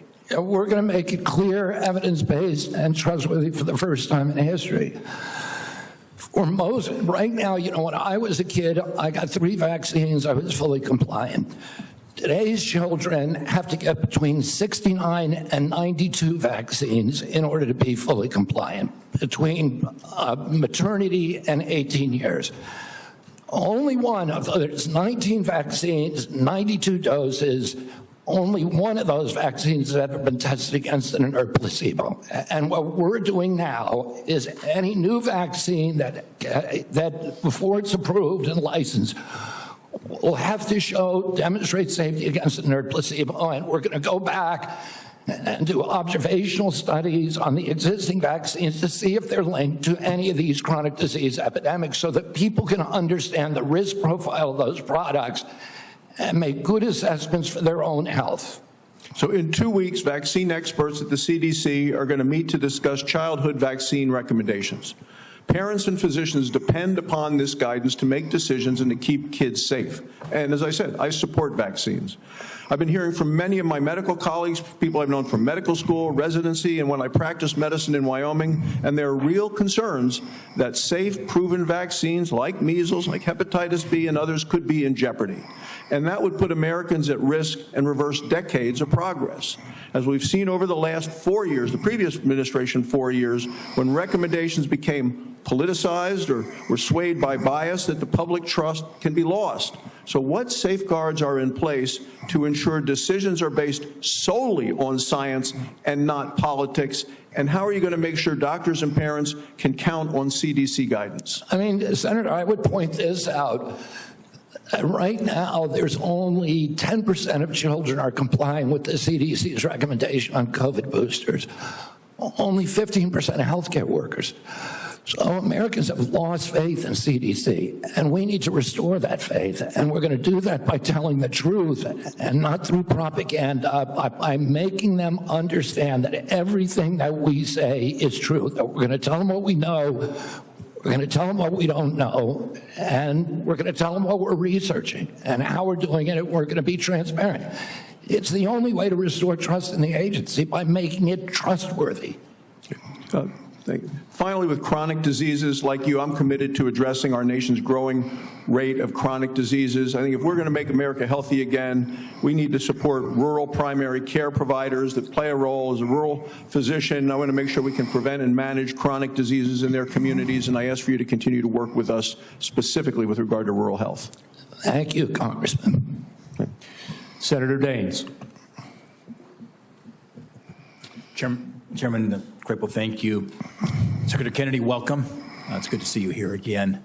I want to begin my time by talking about the issue of federal deregulation of chemical abortion drugs.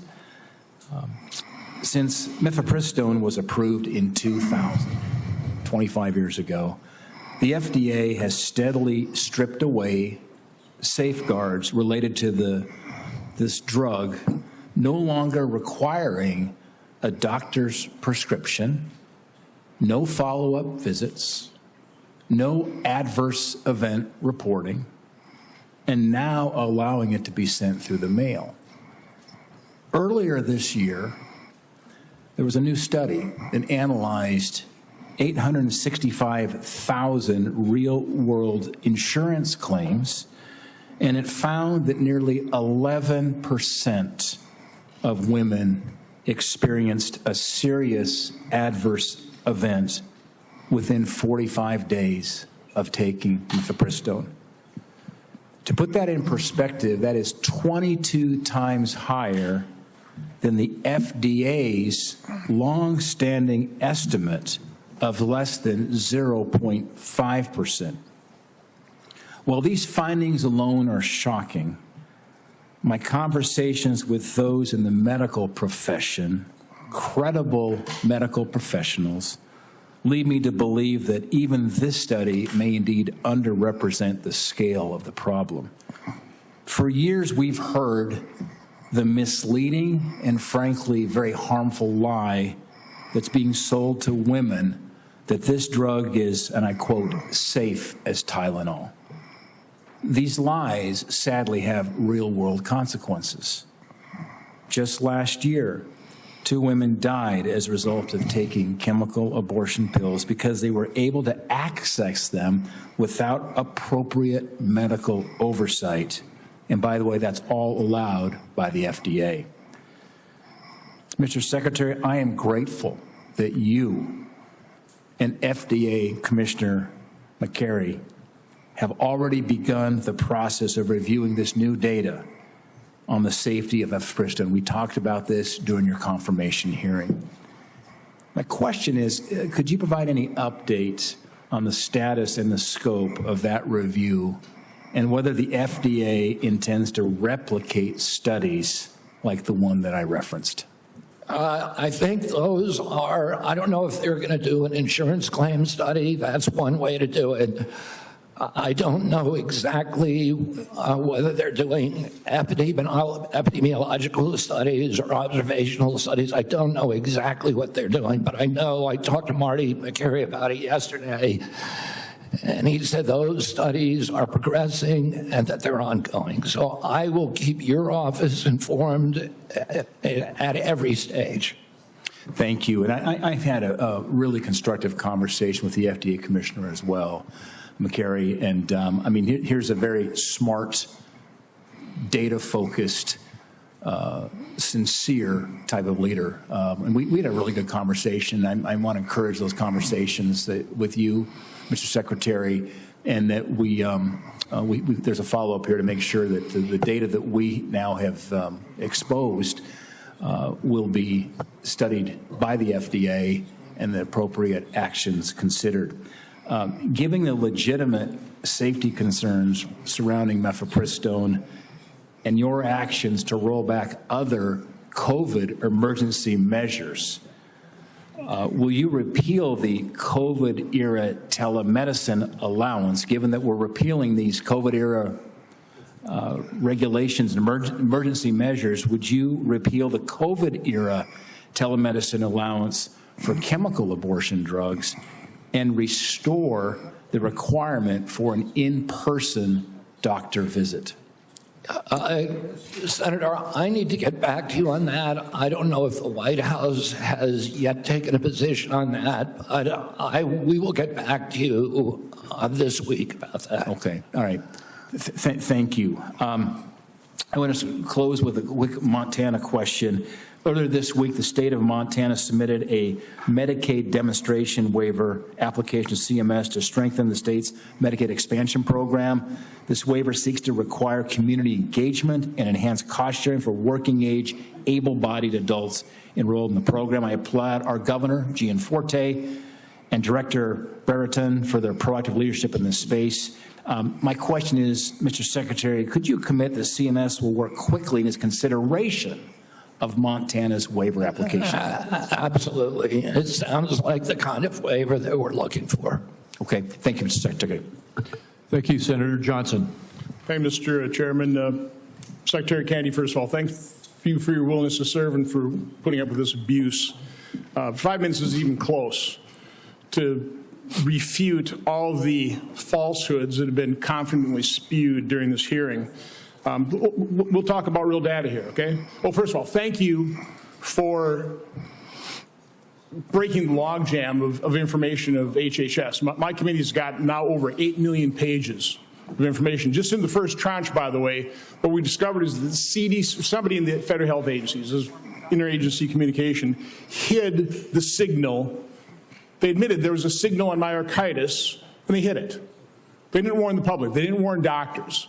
So that's just one instance of corruption and lies told by the CDC. We've got a lot of others we'll be rolling out, okay? So we held our first hearing in permanent subcommittee investigation on that hiding of the signal of myocarditis.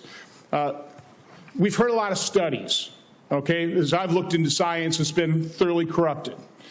Here's data, and I'd like to enter this sheet into the record. I've been publishing this chart for, since really early 2021, when I'm on, for example, talk radio shows and they talk about this, they get deplatformed, or they were, because all the censorship in the Biden administration. Here's the facts. The VAERS system that was touted in October of 2020, this great safety surveillance system on COVID, a few months later, when they didn't like the results, they started denigrating their own system. But VAERS shows that there have been 38,742 deaths reported on VAERS worldwide associated with the COVID vaccine. 38,742. 9,252 of those deaths occurred on the day of vaccination within 1 or 2 days. Again, I agree with you. Nobody knows how many COVID deaths were because the information was completely corrupted. Nobody knows how many lives were saved by the COVID. I think most people, okay, if you're vulnerable, raise your antibodies, reverse severity, fine. There's not any good study on that. There's just information out there, just claims being made. This is hard evidence. And certainly what I've been advocating for are the injection injured, the childhood vaccine injured. We're going to be holding a hearing next Tuesday on a study done by a high-integrity healthcare facility that shows, that actually looked at vaccinated versus unvaccinated, very high-quality study. I'm not going to steal the thunder of Aaron Seary, who's going to be testifying on this. I think you're aware of this study that shows the vaccinated population far more prone to chronic illness than people completely unexposed to vaccines. That is just one example of how science has been corrupted by the way, the study was conducted, and when they conducted this, oh no, no matter what the results are, we're going to release this.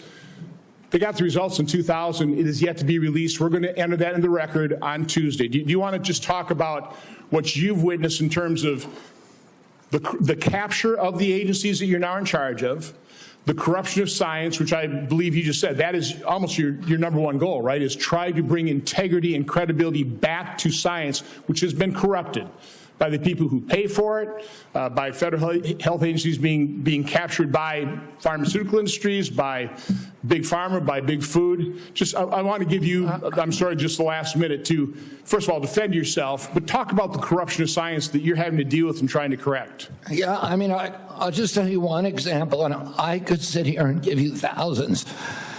But in 2002, CDC did an internal study of Atlanta and Fulton County, Georgia children. and looked at children who got the MMR vaccine on time and compared those to kids who got them later. So in other words, kids who got them before 36 months and kids who got them afterward. The data from that study showed that black boys who got the vaccine on time had a 260% greater chance of getting an autism diagnosis than children who waited. The chief scientist on that, Dr. William Thompson, the senior vaccine safety scientist at CDC, was ordered to come into a room with 4 other co-authors by his boss, Frank DiStefano, who's the head of the immunization safety branch, and ordered to destroy that data. And then they published it without that fact.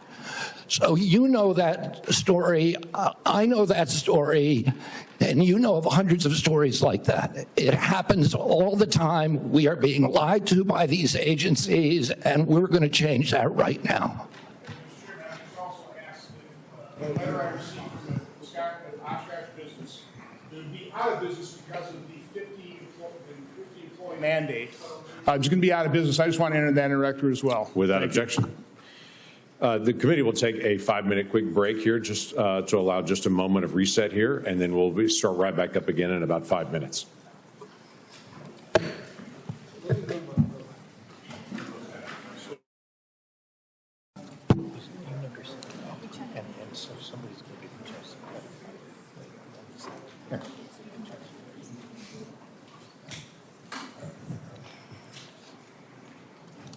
Thank you to everyone. The committee is returning back from recess on this. Senator Whitehouse is recognized for questions. Thank you, Chairman. Mr. Secretary, I want to talk to you about Rhode Island.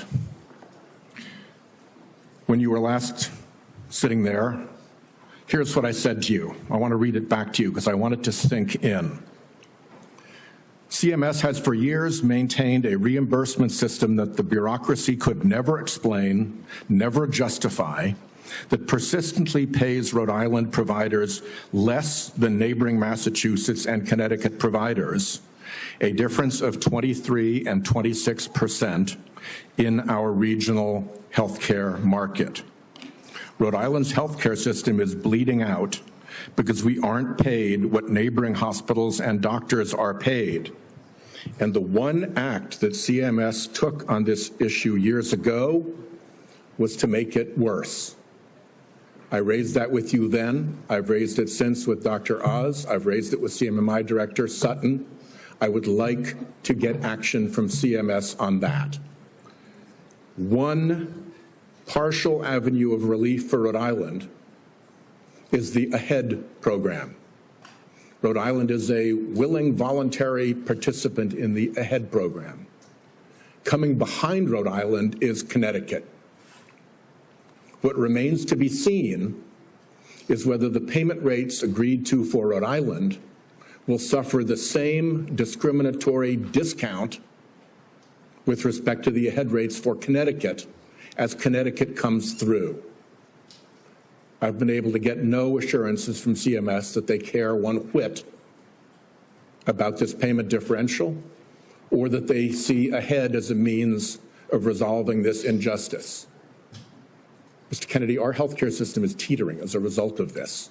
This is not a casual matter, and I would really like to see you and Dr. Oz and Mr. Dutton put your attention onto this Rhode Island problem.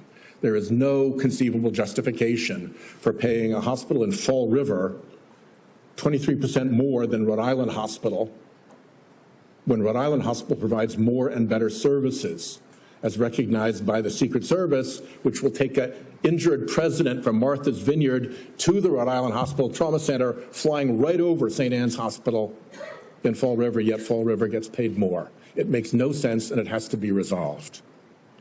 The other problem that I mentioned to you is that I'm now in my 4th round of CMMI directors.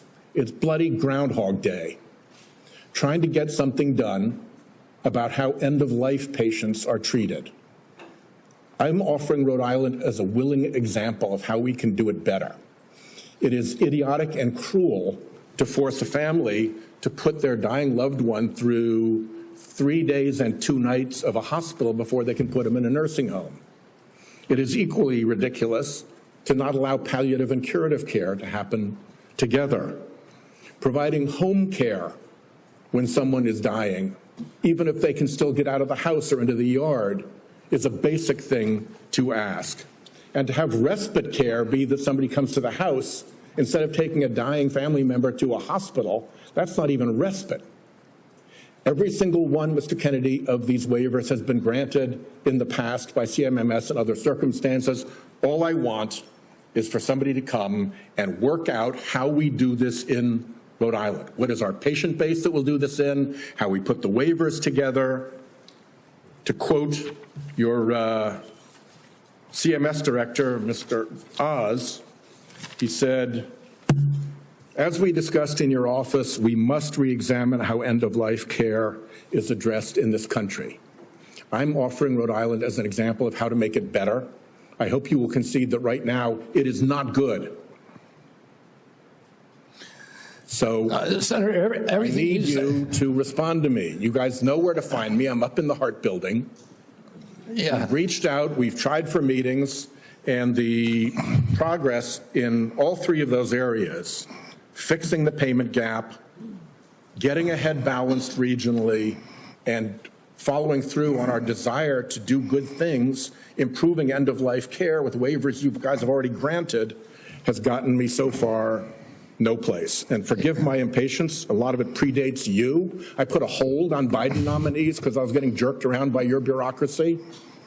I'd like it to end and get some progress. Yeah, you know, Senator, you raised this during my confirmation hearing, and I said to you then, and you were very civil. You raised something that makes a lot of sense to the extent that we have the power to fix it at CMS. I'd like to do it. We've had the same kind of complaints from Vermont. But I said to you at that time, call me and let's come talk about this. You have my cell phone. You can call me anytime. I've never heard from you in 7 months. Call me up. I'd love to meet with you. I'll get Oz in the meeting, and what you're saying, particularly about at the end of life, it may be something we can do something about. I want to help, and let me know. We'll try. Forgive my frustration. You've got 30,000 employees. They could have reached out to me. They know where I live. Yes. Senator Cortez Masto. Secretary Kennedy, thank you for being here. In May, you said, and I quote, "I stand with President Trump to say, no more middlemen, no more foreign freeloaders, no more skyrocketing drug prices. We're putting American patients first and taking on big pharma to make America healthy again." Yet your record tells a different story. In July, Republicans handed big pharma a massive win. Their big, beautiful bill that they just passed shields billion-dollar drugs like Keytruda, the world's top-selling cancer drug, from Medicare negotiation. Keytruda has been on the market since 2014. It pulled in nearly $18 billion last year in the United States alone. It costs patients up to $175,000 a year, draining Medicare of billions and forcing families into crushing debt or to forego life-saving care. And yet you support the big, beautiful bill. So despite the hype with executive orders and Washington Republicans only drug pricing law days relief for Medicare patients relying on high-cost cancer drugs, meanwhile, Democrats finally have allowed Medicare to negotiate drug prices.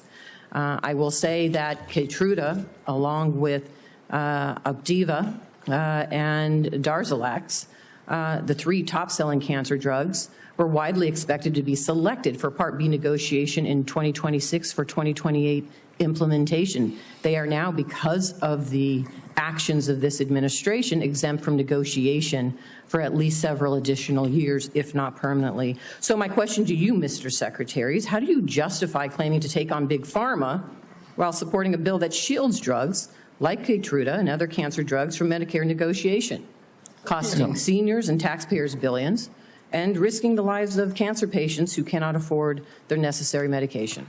Yeah, Senator, I appreciate the question.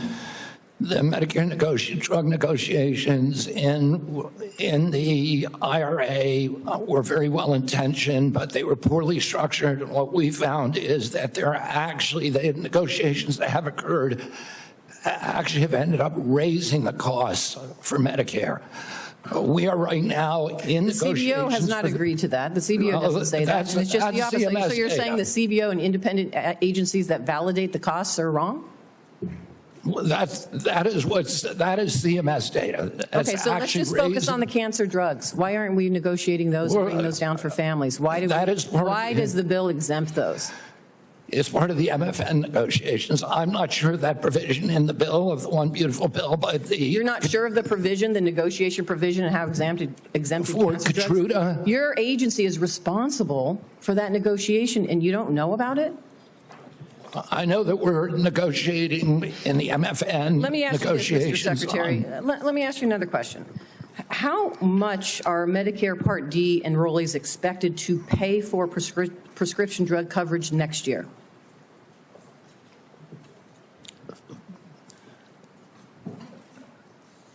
I think that is in debate right now. Let me tell you. Are you talking about the rate? They are going to pay $15 more than last year, up to $50 a month. Now, let me have a question for you on Part B. How much are Medicare Part B premiums expected to increase next year? I don't know. I talked to Dr. Oz that is about, I think it's they're supposed to increase about 11.6% or $21.50 more each month. And again, last time we were before me, you couldn't answer the questions of the very agency and the authority that you have to address these issues. You know, next year, seniors and families are facing higher health care costs across the board. 23 million people on Medicare with a standalone Part D drug plan could see their premiums rise to $50 a month, up from $35, because the Trump administration is cutting the federal subsidy that has been keeping costs down. Part B premiums will jump 11.6% to $206 a month in 2026, one of the largest single-year increases in decades.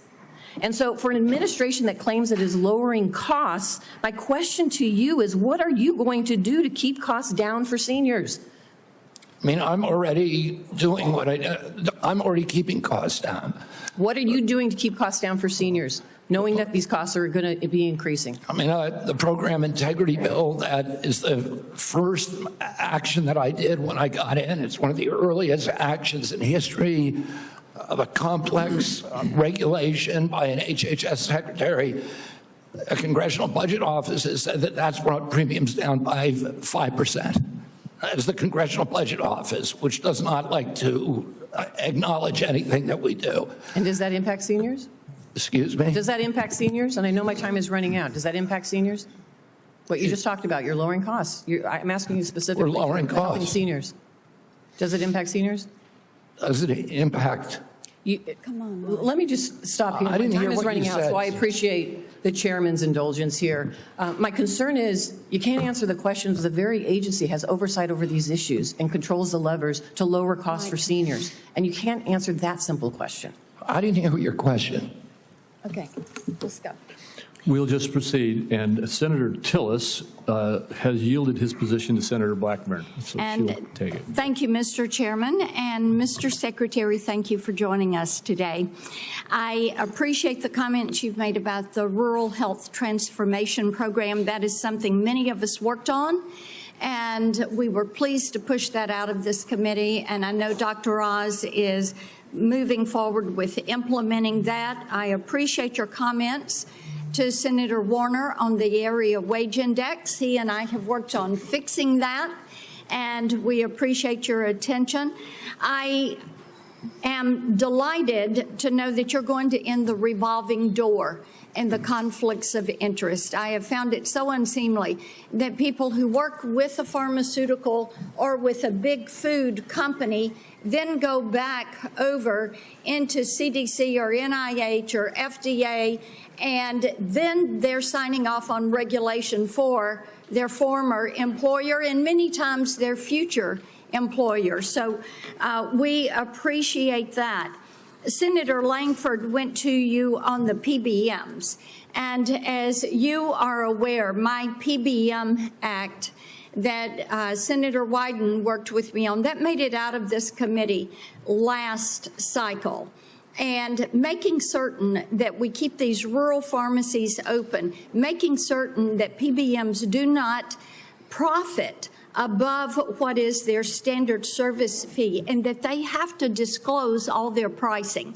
That is going to be an imperative. So will you work with us to get that PBM legislation across the finish line and to the president's desk? Yes, Senator, absolutely. Thank you. Interoperability is something that you have announced, a new interoperability framework to better align data sharing principles. And this is important to digital health. And as you're aware, when we passed 21st Century Cures in 2018, the Software Act and that health IT definition is something that I worked tirelessly on to get implemented. So what I want to hear from you is, how does CMS plan to align this new framework with the existing federal framework, and how are we going to be able to move forward with one national policy on interoperability? Well, I don't know if we, what we have right now is concrete commitments from the 60 top tech companies who we were able to convene to do data sharing, to do patient accessibility, and to do interoperability. But I can't tell you how that's going to mesh. Then if you will have someone submit to me in writing what that pathway is, this is something that is essential if we're going to be able to benefit from that data. So having some specificity on the pathway will be helpful. I did want to talk with you. Last time you were here, I talked about the concerns on overprescribing prescription stimulant drugs for children. And there are ways that HHS can work collaboratively with state agencies on this and to actually promote more community-based intervention to combat overprescribing. And we all have seen the harmful side effects. And there's a lot of reporting out there on this, and tremendous concern for grandmamas like me who see children and friends of our grandchildren who suffer with this. So I know your team is working on solutions, so you're going to have your Make Our Children Healthy Again strategy that you're going to release. But talk for a moment, we've got 30 seconds left, talk for a moment on how you can better arm parents with information on the harmful side effects of overprescribing these stimulant drugs. I mean, one of the problems, Senator, is that, we now have 1 out of every 5 kids on these drugs and the antidepressants, even more.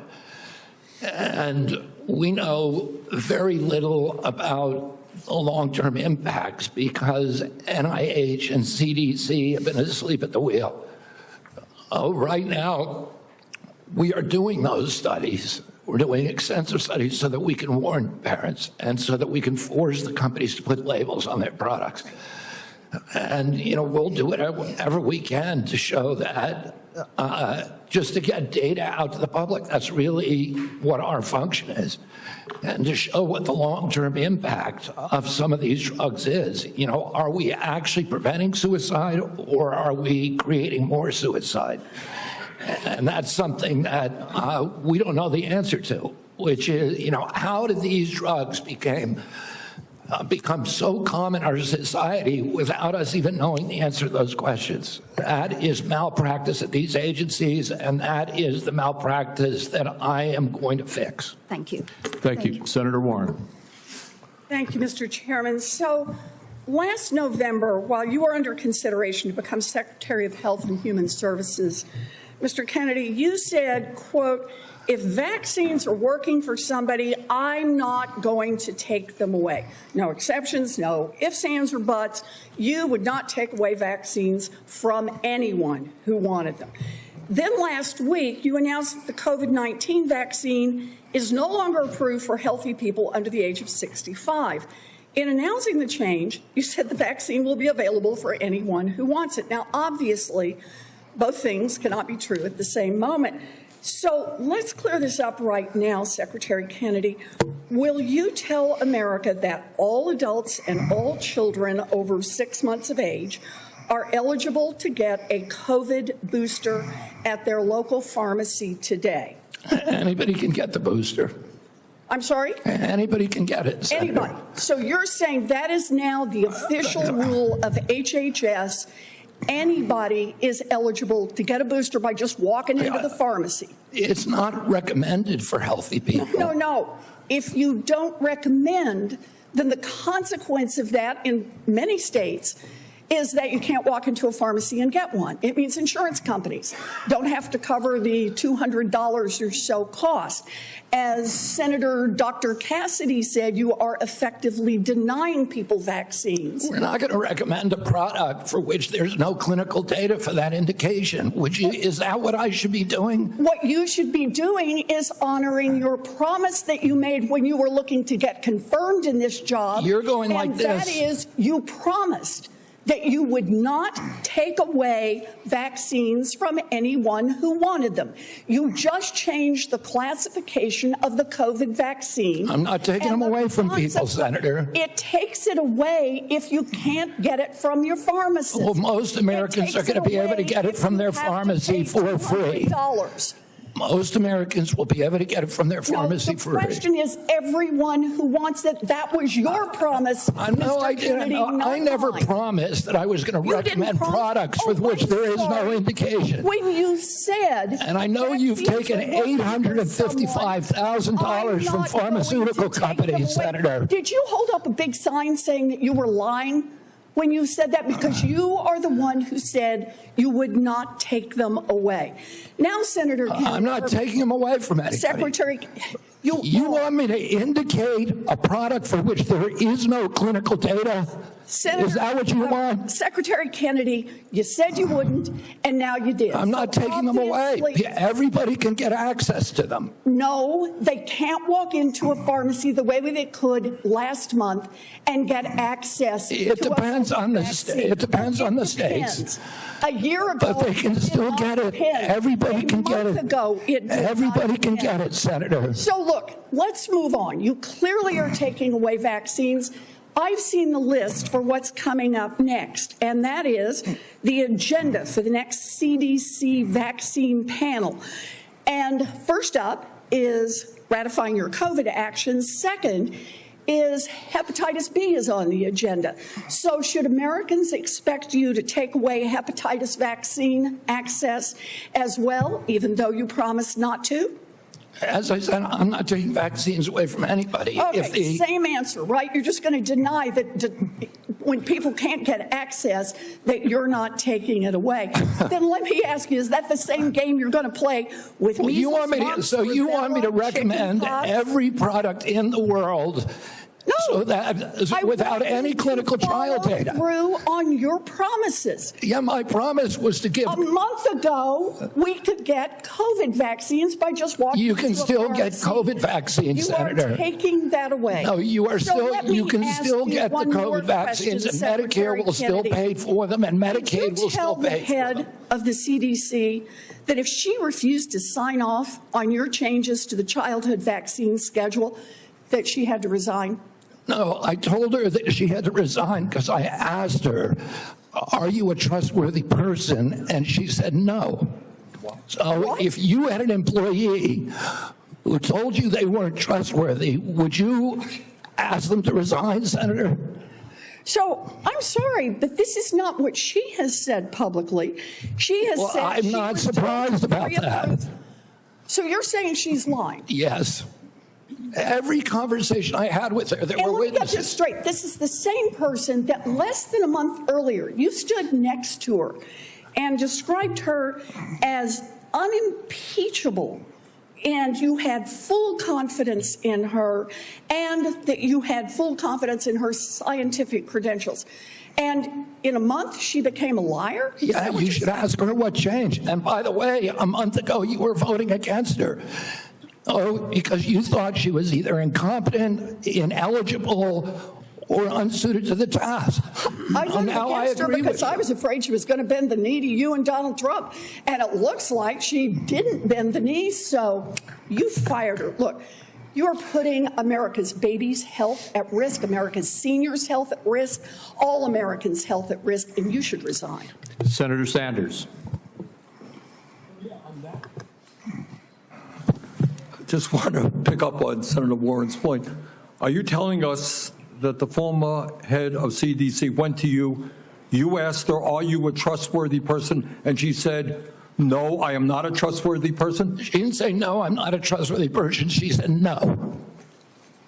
Wow. Giving a quote. And I asked her twice. No, 1 second. And you're also repeating now that she is a liar, correct? What she wrote in the Wall Street Journal. If she wrote that I fired her because she refused to sign on in advance for the ASIP committee, no, that's not accurate. All right, so you're calling her a liar, and I look forward to her coming before the Health Committee, maybe this committee as well. All right, Mr. Secretary, I've got a bunch of questions. Appreciate brevity in answering it. So-called beautiful bill threw 15 million Americans off of health care, substantially raised premiums, and is going to have a terrible impact on nursing homes, community health centers, rural hospitals all over America. Very briefly, is that really making America healthy again? It's going to have it's going to be the biggest infusion of federal dollars into rural health care in American history. Yeah, you know why? Because you're cutting $150 billion for rural hospitals. You're putting $50 billion back. That's not an infusion. That's a loss of $100 billion. All right, next question. President Trump, who I don't usually agree with, called COVID vaccines, quote, one of the greatest miracles in the history of modern-day medicine that saved tens of millions of lives worldwide. Scientific community agrees with Trump. Lancet study found that it prevented almost 20 million deaths during their first year of use. Secretary Kennedy, are President Trump and the medical community right, or do you still believe that the COVID vaccine was, quote, the deadliest vaccine ever made? No, first of all, I didn't say that. Oh, I said that in terms of affairs reports a while ago. I said today, I think that President Trump should get the Nobel Prize. So who's right? Is Trump in the medical community right, or are you right? President Trump did an extraordinary piece of leadership. Is he right or wrong? Did COVID save millions of lives? As I said, he got Americans back to work. At that time, that particular vaccine was perfectly matched to the virus that was circulating then. And I have no idea how many lives it saved, but it saved quite a few. You know, what I find a little bit weird in this discussion, I'm hearing it over and over again this morning, Mr. Chairman, is we've got the entire medical community on one side. You got the AMA representing hundreds of thousands of doctors, the American Academy of Pediatrics, the American Public Health Association. All of these organizations are telling us that COVID vaccine and vaccines in general are safe and effective. You are casting doubt on that. Who are the organizations that are agreeing with you and casting aspersions on vaccines? The primary advisors are Marty McCary, Jay Bhattacharya, Dr. Oz, Vinay Prasad. So you got a few doctors who agree with you, and I'm giving you the name. Not a few doctors.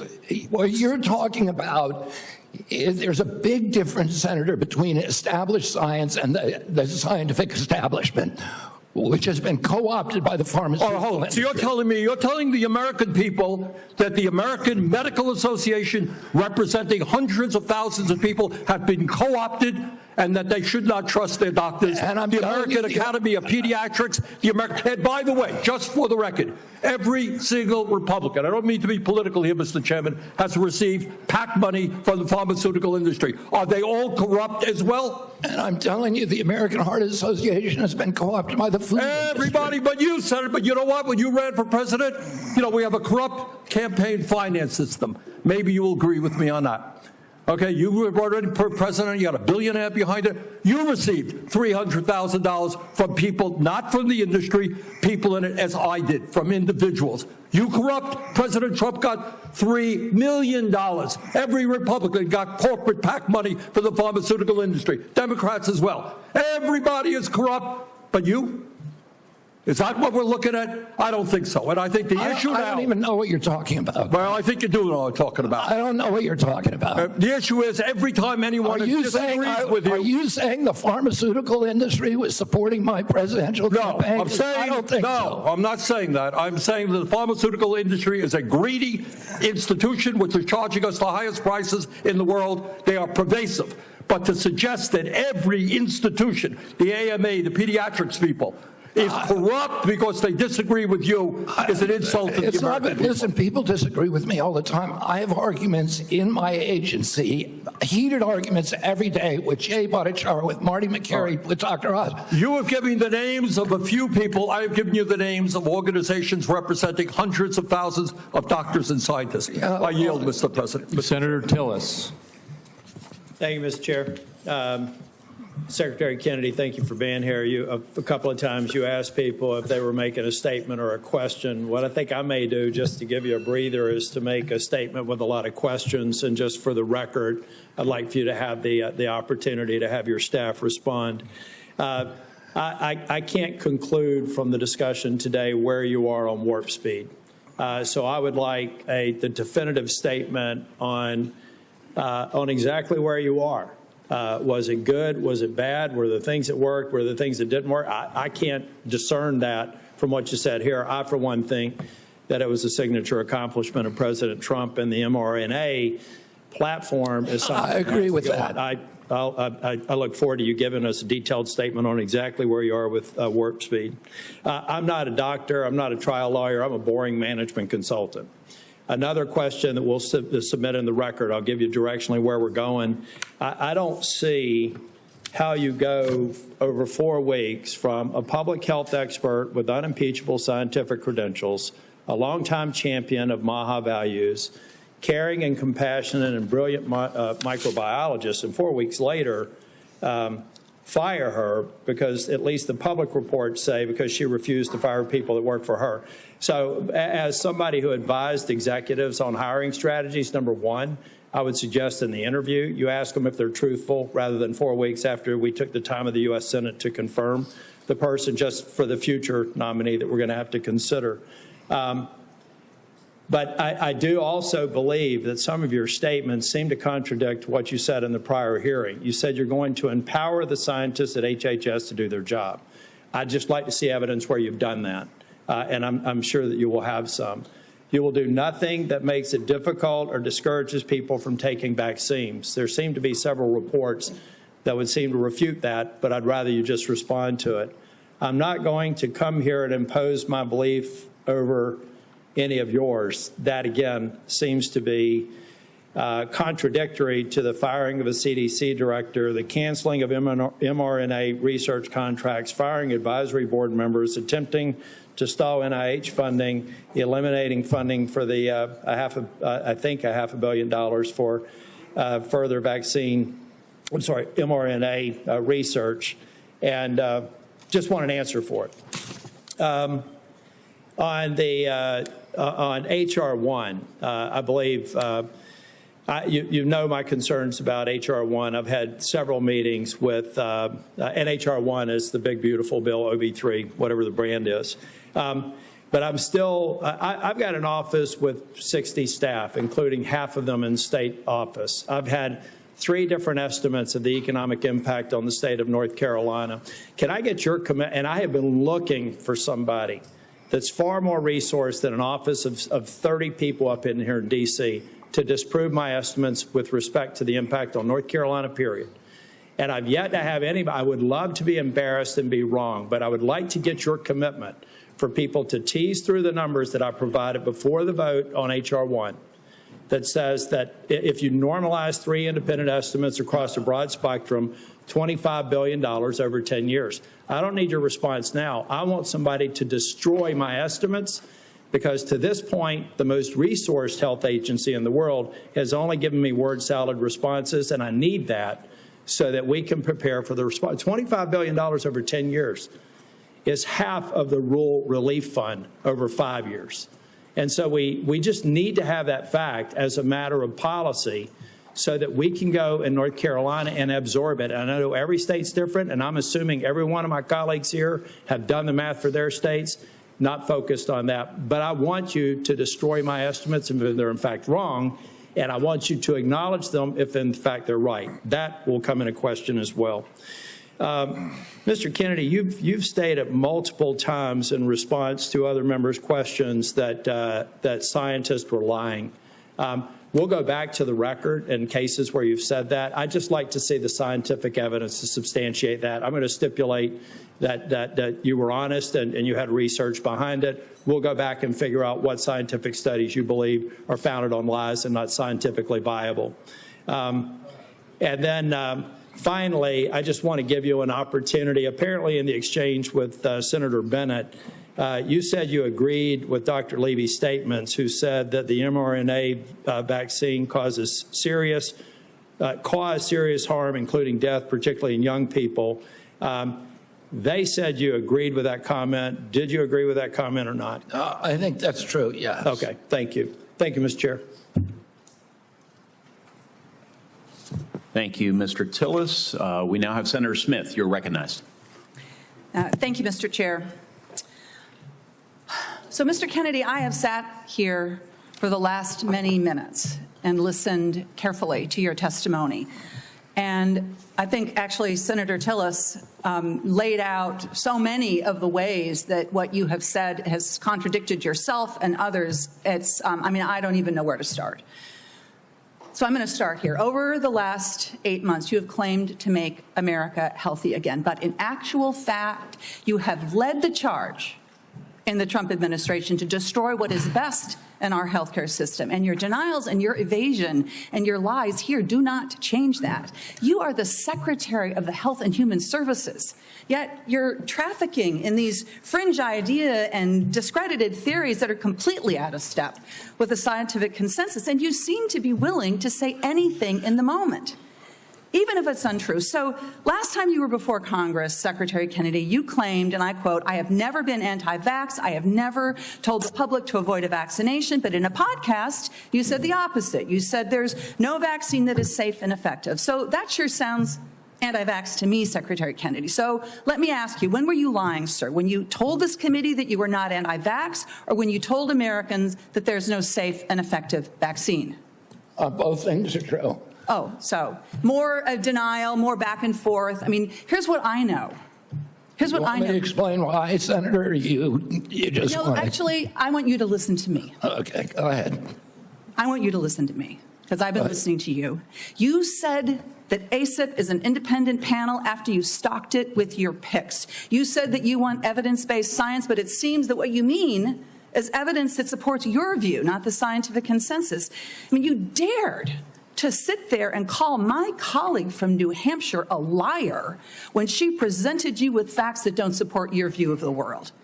It's incredible. But let me move on. Just last week, in the days after the tragic shooting at Annunciation Catholic School in my home state of Minnesota, you went on Fox News blaming school shootings on antidepressants. You have no evidence of that because you have no evidence of a connection. And you want to talk about... You're just saying something. You're just making stuff up. You know, this is what you say, right? Secretary Kennedy, when someone presents you with information that does not fit... I did not blame that shooting. I have no idea whether... I have no idea, and I never said that. You're making it up. You're twisting. Yeah, you are. Secretary you are being Kennedy, dishonest right now. If you want to talk about mental health and gun violence in this dishonest. country, if you want to talk about mental health and gun violence in this country, we should be talking about that, because that's what the Let's parents talk then, of Annunciation Senator. School You don't want to talk. You want to harangue, and you want to politically. You want to have partisan politics. That is I want to actually solve these problems. Ms. Secretary Kennedy, what the Trump administration is doing right now is making it harder for people in this country to get access to mental health care. So don't talk to me about solving the mental health care crisis when you are making it harder. You cut Medicaid, which is the #1 payer for mental health care services in this country. You decimated the agency at Health and Human Services that focuses on mental health and substance abuse. That's what states count on. They're cutting their services to schools as a result of that. Several years ago, in a bipartisan way, Congress came together and passed the Safer Communities Act, which made important investments in mental health care and did some important, though small, things to reduce access to guns. What do? You propose cutting that funding.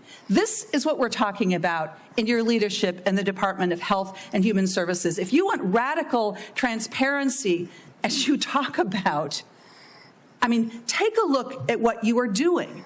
And, you know, I've heard a lot about MAHA today while we've been here. There's a lot of Americans, Secretary Kennedy, who trust you, who believe what you say, especially when you say you're standing up to corruption. And I think that they need to know, you apparently have a lot of influence with President Trump.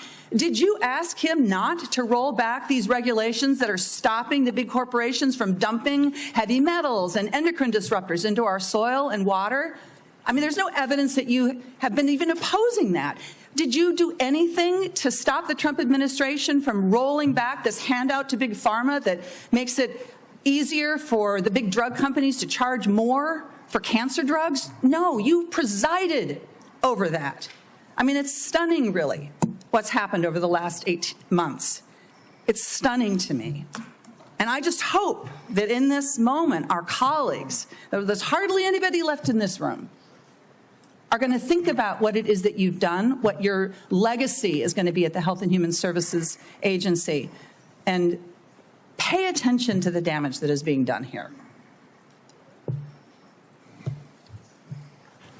Senator Marshall. All right. Thank you, Chairman, and welcome, Mr. Secretary. One of your themes for the CDC is transparency. And I think when I hear you talk about transparency, I think part of that is sharing what you know, what the CDC knows with parents so that they can make decisions. Behind me, yeah, I know it's going to be hard to see from there. I can barely read it. This is the current CDC recommendations for vaccines for children. On day #1, they get their first jab, a hepatitis vaccine. By the time they're 18 months, they've had 18 jabs. By the time they get to be able to vote, they have 76 jabs. Now, when I listen, what I hear you say is that, look, vaccines are drugs. We need a measured response and a measured, when do we use this? It's interesting that the United States has put age 65 and older for COVID vaccine. UK has chosen 75 and France 80. Obviously, scientists disagree exactly when that should or shouldn't be. You know, hepatitis B vaccine, it makes no sense to me. I've only delivered 5,000 babies, but we do a hepatitis test on every mom. By the time she delivers that baby, I know her pretty well. And if she doesn't have any risk factors, if she's not an IV drug abuser, if she's in a stable monogamous relationship, nobody at home has hepatitis, I don't know, I don't see the benefit myself in that hepatitis vaccine. Everyone's eligible for it. Everyone can get it. And my pediatricians don't always agree with me. And no, I'm not saying if you don't know the hepatitis status of that patient, they shouldn't get it. I'm not saying if this person's had no prenatal care, that puts them at risk for hepatitis. Can you just speak a little bit, when you talk about transparency and trying to empower and make vaccines available, these should be treated just like a medication? Yeah, I mean, you know, I say I'm not anti-vaccine. Saying I'm anti-vaccine is like saying I'm anti-medicine. Well, I'm pro-medicine, but I understand some medicines harm people. Some of them have risks.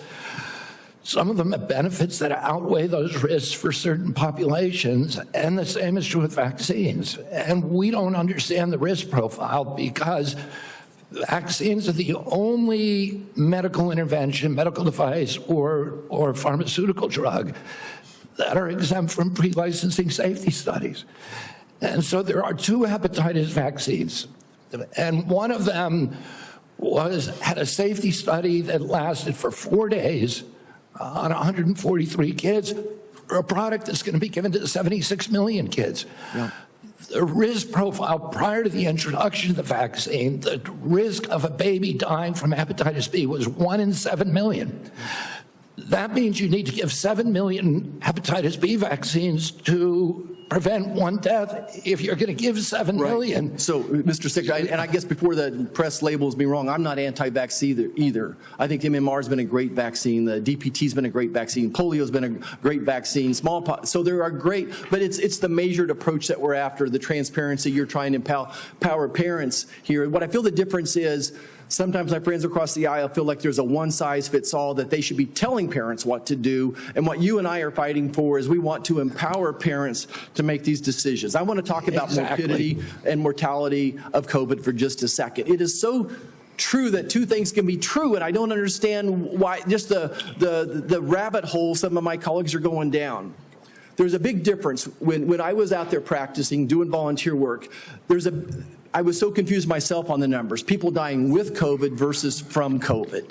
And we still don't have that message. And I think that's what I hear you saying as well. How many people died from COVID versus with COVID is a different answer. The situation today is so different when this monster virus was made at a laboratory in Wuhan, China, and none of us had ever seen this virus, and we had no immunity to it. But today, every American's had COVID a dozen times probably, and we built up immunity. And I think that's why both things are true. It was a miracle. Warp speed was a miracle, what President Trump and his team did, and it saved millions of lives most likely. But it's also true that it probably killed some people. Like most vaccines, there is a death rate associated. So both things are true. Anything else you want to clear up on the morbidity, mortality of COVID and COVID vaccines? Well, I think you just cleared it up. The COVID vaccine was critical. President Trump's leadership got it to us when our society was locked down. It allowed us to open up. It was, as I said, perfectly matched to a virus that was new in the experience of humanity. And so it was a miracle. Right now, we're dealing with completely different circumstances, where the virus has mutated, where it's much less dangerous, where there's a lot of natural immunity and herd immunity. And so the calculus is different, and it's complicated. And, if you just want to turn everything into a soundbite, it makes it, you can't have a grown-up conversation. But, there were more reports to VAERS, which is the only surveillance system that we have, of injuries and deaths from that vaccine than all vaccines put together in history. So we have to acknowledge that there was a cause. We acknowledge that there was a benefit. We can't quantify either one because of the data chaos at CDC, and that's all I'm saying. And they think I'm being evasive because I won't make a kind of a statement that's almost religious in nature. Did it save 1 million lives? Well, there's no data to support that. Or maybe data, there's no study, there's modeling studies, there's faulty data. I'm not going to sign on to something if I can't do it to a scientific certainty. It doesn't mean that I'm, anti-vax. It just means I'm pro-science. Thank you. I yield back. Thank you. Senator Lujan. Thank you, Mr. Chairman. Secretary Kennedy, Dr. Daskalakis, who recently resigned as director of the National Center for Immunization and Respiratory Diseases, his resignation letter stated he and his team were never allowed to brief you. I'm curious who you're listening to, since it's clear you're not listening to qualified experts like Dr. Daskalakis. Can you give the committee the name of the person? I don't consider Dr. Daskalakis. Mr. Secretary, the question that I have for you is, can you give the committee a name of who you're getting briefed by? I'm getting briefed all the time by CDC. Just a name. Well, Dr. William Thompson's one name. Thank you very much, sir. Now, but I can get you a whole list of others. It's on my schedule. Mr. Secretary, that's not a hard question. You know a lot of answers. I'm not being evasive. Okay, then you answered it. Let's go on. Now, you said that you're soon going to release a study claiming to reveal the cause of autism. timed, unsurprisingly, with the upcoming ACIP meeting to justify taking vaccines from Americans. Now, as you know, autism affects millions of children, so I guess you'd have the nation's top medical experts working on this. Mr. Kennedy, you hired a man named David Geyer to conduct this study. Is that correct? No. Is Mr. David Geyer working for HHS? He's a contractor, but he's not conducting a study. He's a contractor? He's a contractor. Do you know who works for you, Mr. Kennedy? Yeah. Do you know that Mr. Geyer is listed as a HHS on the employee directory as a senior data analyst, not a contractor? He's a contractor. He's not an SGE. So is your website wrong? He's not an SGE. I don't know what. I'm going to pull up the website for you. He's a contractor. If the website says he is a senior data analyst, will you at least admit to the committee? Well, I don't know if wrong? a contractor can be classified as a senior data analyst or not. Is Mr. Geyer a doctor? No. Did you know he never went to medical school? He's not. He's not practicing medicine. Did you know that he got caught in Maryland and was charged for practicing medicine without a medical license? He was charged by a medical board. He sued the medical board, and the medical board was found to have acted in actual malice and was fined $2.6 million by a judge in Maryland for doing that. See, so you choose to know a lot when you want to know a lot. It's incredible, Mr. Kennedy. Senator, you're ridiculous. So here's the question I have. You brought him in to do this study. I think there's no question about it. I told you he's not doing a study. Is he participating in the study? No. Is he doing any analysis in regards to this study? No. What he's doing is getting access to the Vaccine Safety Data Link, which is the biggest repository for vaccine information that your friend would not give us for 7 months. For Mr. 7 months. Secretary, let me ask you this question, just because you know the answer. What is Mr. Geyer doing? He is the only one, because Congress ordered CDC to open up the VSD to him in 2002. He's the only outsider who's ever seen it. So because CDC will not give us, they have Mr. Secretary, is he participating in this then? No, he is. You just said he's the only dude that knows what's going on here. Do you want me to explain it to you, Senator, or do you just want to showboat? I'll submit this. You just want to showboat for your ads, or do you want to hear a real answer to your question? Mr. Secretary, you choose to know answers to questions with some colleagues. I'm willing to give you the answer. I'm willing to give you the answer. Mr. Secretary, someone should have asked you, maybe President Trump should have asked you, are you a trustworthy person? And we should have waited for an answer then. Let's move on. I don't even know what you're talking about. You're talking gibberish. Mr. Secretary, let me speak slowly and clearly so that you can understand me through my New Mexico accent. And then give me a chance to answer. Does this help? Can you understand me? Yes. Appreciate that. Mr. Secretary, yes or no, did you hire Mr. Geyer to do this study? No. Mr. Chairman, well, let me ask, maybe we'll just get a good answer here. Mr. Secretary, will you commit to sharing the protocols used for the autism study with Congress and to the public? They're public. Will you commit to giving it to this committee by the end of the week? No, not because that's not the way it works. Will you don't even know what you're talking about. Mr. Secretary, will you commit to sharing the protocols for the study by the end of the month? We already have. You just said it's public.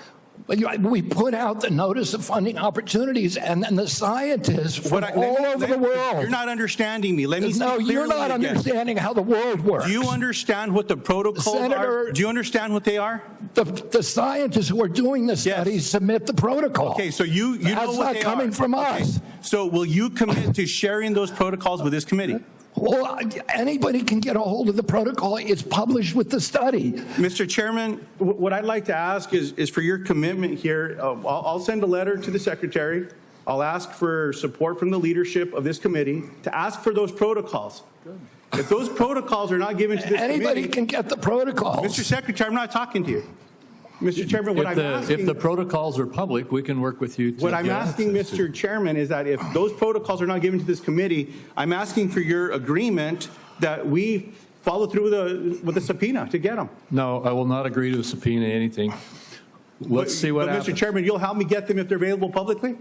Yes. I appreciate that, Mr. Chairman.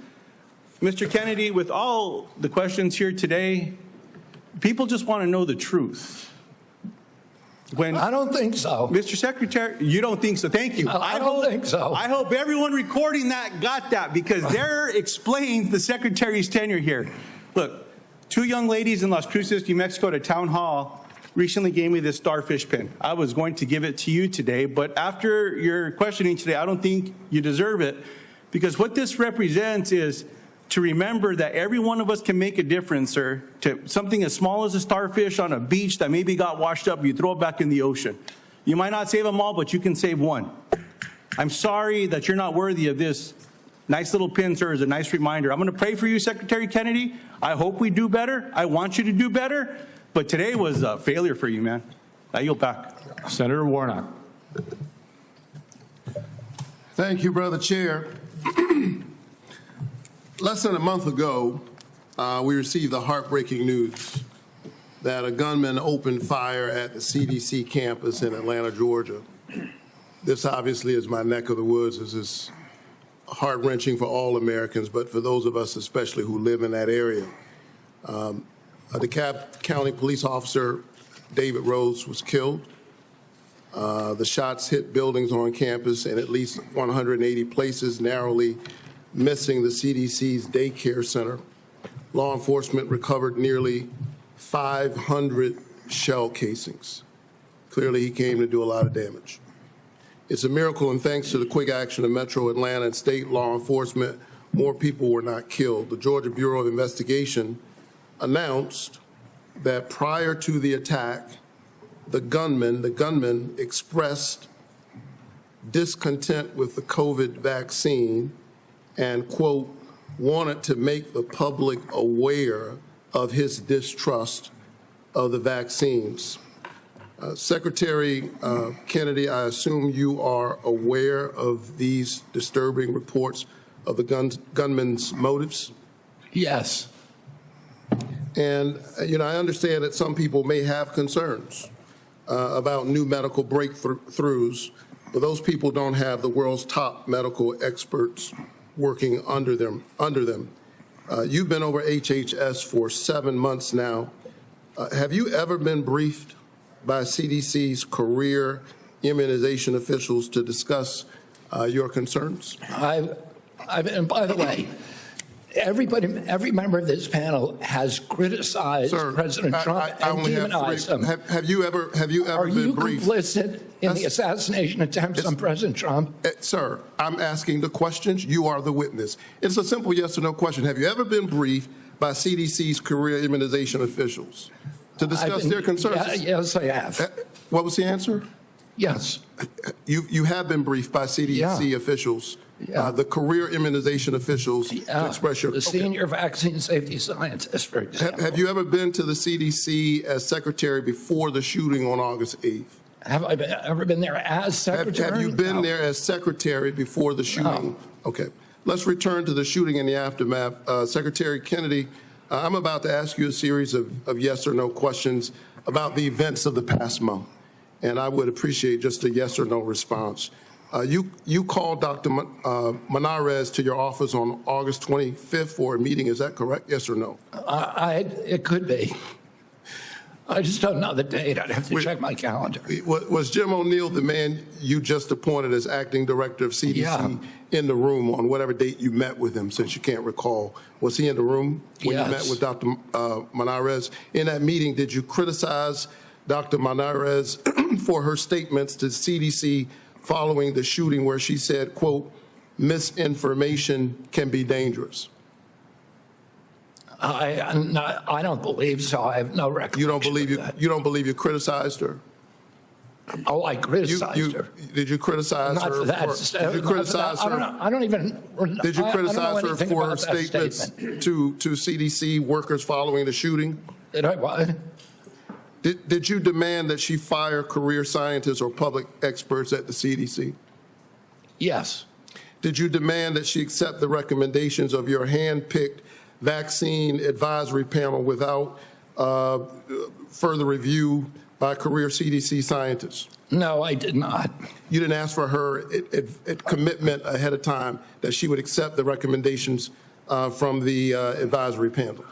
You're denying what that? I asked her about is she had made a statement that she was going to not sign on, and I wanted clarification about that. Did you tell her to accept the advisory panel's recommendations? I told her I didn't want her to have a rule that she's not going to sign on to it. Did you say that the CDC was, quote, the most corrupt federal agency in the history of the world?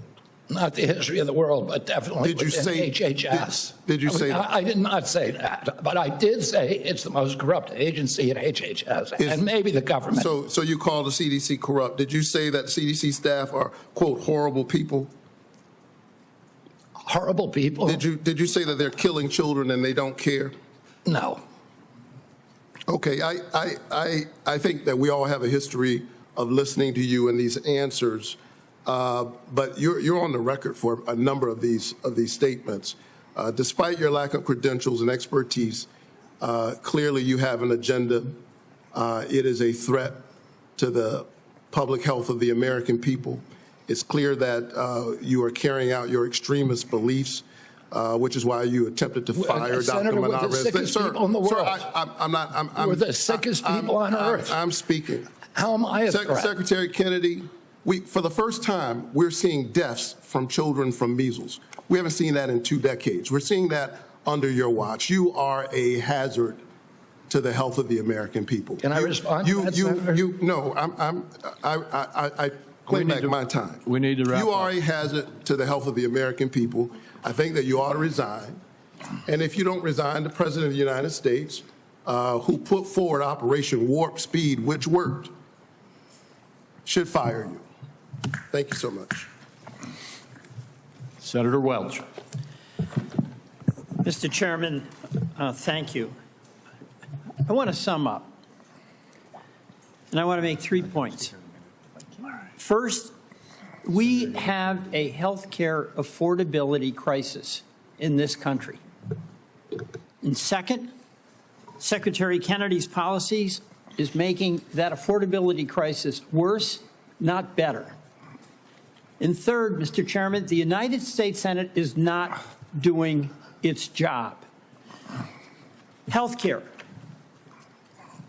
Citizens of the United States, our employers, our taxpayers and our families pay the most and get the least.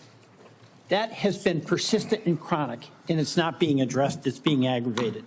Let me be specific. In Vermont, a family of 4 that makes $82,000 in income with premium support on Obamacare now pays $6,970 for their health care premium.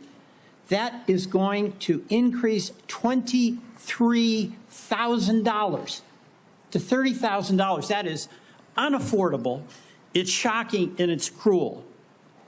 The big beautiful bill that we're talking about, Vermonters are going to lose 45,000 families lose health care. That is going to be a hammer blow to our hospitals, because those folks who lose health care don't get a guarantee they won't get sick, and they're going to show up at our community hospitals. Our community hospitals are going to treat them, and they aren't going to be compensated. And it's why Vermont community hospitals are on a financial thin ice, and that's true that about 338 hospitals around our country are in danger of closing. Second, Mr. Chairman, I believe the Secretary made assurances to this committee, and he has not kept the promises he made. Prices have not come down, they've gone up. He assured Senator Cassidy that he would not change the standards for vaccine review. Yet since his confirmation, all 17 members of the Vaccine Advisory Board have been fired by him. He has limited the use of COVID-19 vaccine, and he has inexplicably canceled $500 million in vaccine research and funding. So, you know, I'm not surprised. Stephen Miller credited you with being the crown jewel of the cabinet. in my observation about the crown jewel of the cabinet and the policies of folks who get rewarded are the ones who fire those in service that speak truth to power. Susan Menares, we've gone over that, fired because she refused to fire herself, staff without cause, and refused to rubber stamp changes to the vaccine schedule without data. The head of the Bureau of Labor Statistics was fired because she gave a report with honest numbers about the job report. CIA Russia expert who'd been there for 30 years, fired after the meeting with Putin. So, Mr. President, that is serious and worrisome. But I want to finally end by challenging us in the United States Senate to do our job. We have a constitutional responsibility to be a check and balance. And the fear of our founders was that there would be a concentration of power in one branch, and that would lead to catastrophic consequences for our country. And what has Congress done? On oversight and advice and consent, we have confirmed a vaccine denier. On tariffs, we've given up our constitutional responsibility. On appropriations, we're bending the knee to an administration that is rescinding and decided what to spend and what not to spend, despite what our law in a bipartisan way was passed. We cannot cede power, and there are consequences. A crumbling healthcare system, a deficit exploding, and our allies losing faith in us. You know, Mr. Secretary, in the past, you have accused some of my colleagues of being in the pocket of pharma shills. You did that with Senator Warren today. You've done it in the past with Senator Bennett and Senator Sanders. You are not a pharma shill. But I believe we have to fight pharma and bring down the prices. And Senator Cortez Masto spoke about the legislation that we now have that would reverse the $5 billion handout to Big Pharma in the One Big Beautiful Bill. And when I leave today with Senator Wyden, we are going to go to the floor and seek unanimous consent to pass our legislation that would reverse that giveaway. And I ask you to put your policy in your body where your mouth is, and join us in supporting that bill to restore price negotiation power so those pharma prices can come down from being the highest in the world to something within range of reason. Mr. Chairman, I yield back. Thank you very much. Senator Young. Welcome to the committee, Mr. Secretary. It's my intention not to raise my voice and to give you an opportunity to respond to an inquiry. I'm going to begin with long COVID. It shouldn't be a surprise to you. During each of our meetings, we've discussed my interest in making sure our government does its part to address this challenge, which afflicts, by most recent estimates, over 20 million Americans. They have been diagnosed. There are a number of others we know that go undiagnosed. Over 400 million people worldwide suffer from this at a cost of $1 trillion a year, which is roughly 1% of global GDP. This, we know, has had impacts on participation in the workforce, therefore our own GDP. So it's serious on a number of fronts. It's my hope we can come up with some therapeutics for this condition. One of the real barriers to that is seeing that we are able to launch more clinical trials. I want to get your update on how the clinical trials are going, what plans you might have in the works to increase the number of clinical trials as it pertains to long COVID. Yeah, Senator, there was a project funded, a long COVID project at NIH. There was a huge amount of money spent on it. It yielded nothing. I agree with that. Right. And I think you know that we are doing now a different approach. We're launching a long COVID consortium. We're bringing together the best doctors in the country who have developed reputations for being able to treat long COVID. And one of them is a doctor that actually... Dr. Bruce Patterson. Yeah, Bruce Patterson, and then Dr. Jordan Vaughn, also from Florida. There's a number of them who are doing spectacular things where patients are reporting extraordinary progress. We want to get them all involved all in one room. We want to identify the protocols that are working. This is something that did not happen during COVID. It was all ivory tower science, and the doctors who are on the ground were ignored. The same thing happened during the HIV crisis. Yes. And we're trying to do something different, which so my really time's limited. You mentioned ivory tower.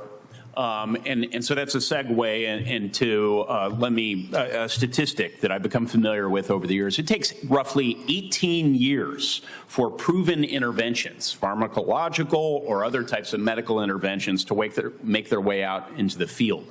If we assume, I think a conservative estimate, 12 to 15 years until we have any really acceptable therapeutics for a long COVID, that's a cheerful estimate. Plus the 18 years until it finds its way into clinical practice, people roughly my age will pass.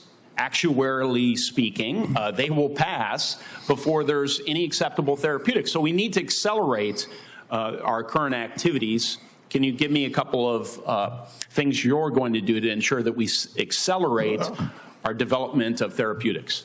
I mean, the best solution is the same kind of solutions that we should have been pursuing during COVID, which is off-the-shelf approved drugs for that are there already. Yes. So you don't it have was to go recently through reported that all the major pharma companies, I'm sorry if there's one good student exception, are serving as barriers to clinical trials. How can they repurpose? It is bizarre that that's happening. Okay, you're the Secretary of HHS. Will you be cracking down on this lack of cooperation? Yes. Thank you. Yes. Thank you so much.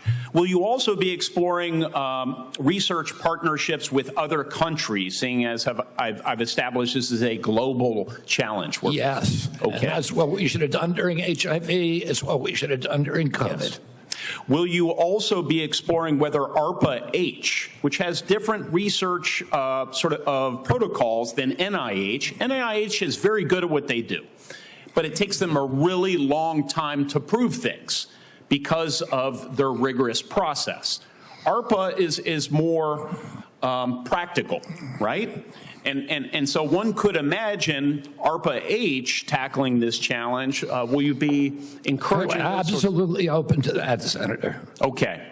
Will you be working with me and other members of the committee on your aggressive strategy as it continues? Yeah, to and be looking for good articulated? ideas everywhere. Okay. The last thing I'd like to briefly touch on with the chairman's indulgence is just recognizing the president's leadership as it relates to the appropriate use of civil commitment to deal with homelessness challenges, mental health challenges, et cetera. He's taking a look at these practices. This can be a difficult conversation for so many of us, but I think it is worth considering whether government can play a more assertive role in helping people off the streets who have serious mental illness get off the streets, receive the sort of treatment they really need to be healthy. Can you provide some very brief thoughts on this topic, and maybe then I could follow up with a phone call? On the topic of civil commitment. Yeah. We can follow up, Mr. It's mainly Secretary. happening in the States, so I want to hear your ideas on it if there's something that you think. Yeah, I think the president said, you know, we ought to take a look at it. If there's somebody in 20-degree below zero temperatures consistently in Washington, D.C., and they're believed to perhaps have mental health challenges, might we consider how to offer them care and in and you know, in a controlled setting rather than allowing them to freeze to death? Might that be humane as we reconsider application of our laws? Follow up on that with you. All right. And Mr. Secretary, you've been here just like a minute or so under 3 hours. We appreciate that. We're not quite done yet. Senator Wyden has asked for one more round, so I said he, as the ranking member, should have the right to have one more round of 5 minutes for himself. And so, Senator Wyden, why don't you go ahead? Mr. Secretary, we'll keep this brief. I want to ask about mifepristone. I was the first member of Congress to hold a hearing on this drug which now has served more than 7.5 million women.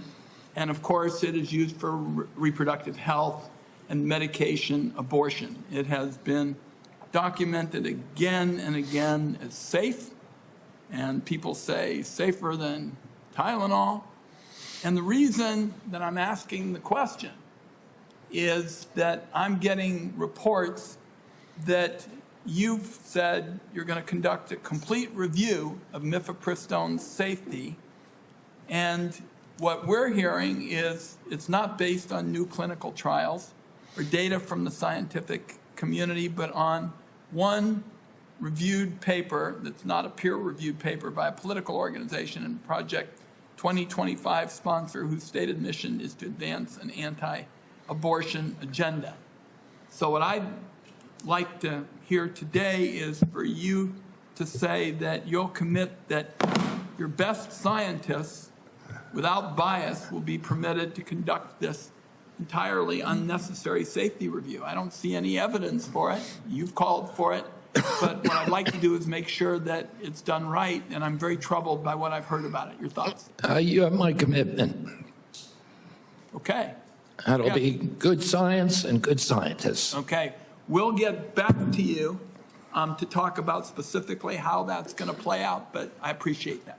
Okay, one last point for you, Mr. Chairman. I'm going to ask unanimous consent to enter into the record declaration by these kids, you know, some of them very young, who in the middle of the night, we were told by whistleblowers, are being whisked away and the like.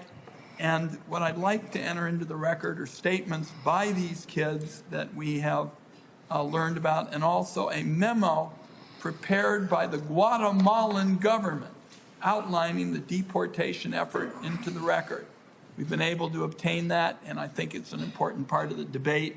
And with that, I beat my time of 5 minutes. All right, without objection. Thank you very much, Senator Wyden. And we are now at the point where I'll just make a couple of very brief personal closing remarks, and then I've decided, Mr. Secretary, you know, I said at the outset of this hearing it was going to be some partisan battling going on. That is something that's very obvious to anybody who's paid any attention to what's happened in the last 3 hours. There were several times that you were cut off, or I had to cut you off because we needed to keep moving along. And I'm not suggesting that you need to or should, but if there's anything that you felt you didn't have a chance to say, if you could briefly say it now, or if you would like, you'll have the opportunity to submit written responses to questions, which I'm going to reference in a minute, and you could make any further statements that you would like to make at that point. But I think I'll have mercy on everybody here and let us adjourn. All right. Wise choice. Let me just say now that senators will be allowed to submit questions to you for the record by next Thursday, September 11th, by 5 p.m. And I just want to say, Mr. Secretary, during former Secretary Becerra's tenure, responses to these kinds of questions for the record were not delivered in a timely manner. And the example I'm going to give you is that on March 22, 2023, he got questions. He answered in February 22, 2024, 11 months later. A year seems excessive. And I'm going to ask you and your team to not follow the precedent set by Secretary Becerra, and instead to respond as promptly as you can to the questions for the record that you receive. I asked that of every single nominee, and you may or may not recall, you've probably already told me you would do that in your nomination hearing. But with that, once again, to my colleagues, the deadline for submitting these questions for the record is September 11th at 5 p.m. And hearing nothing further, this hearing is adjourned.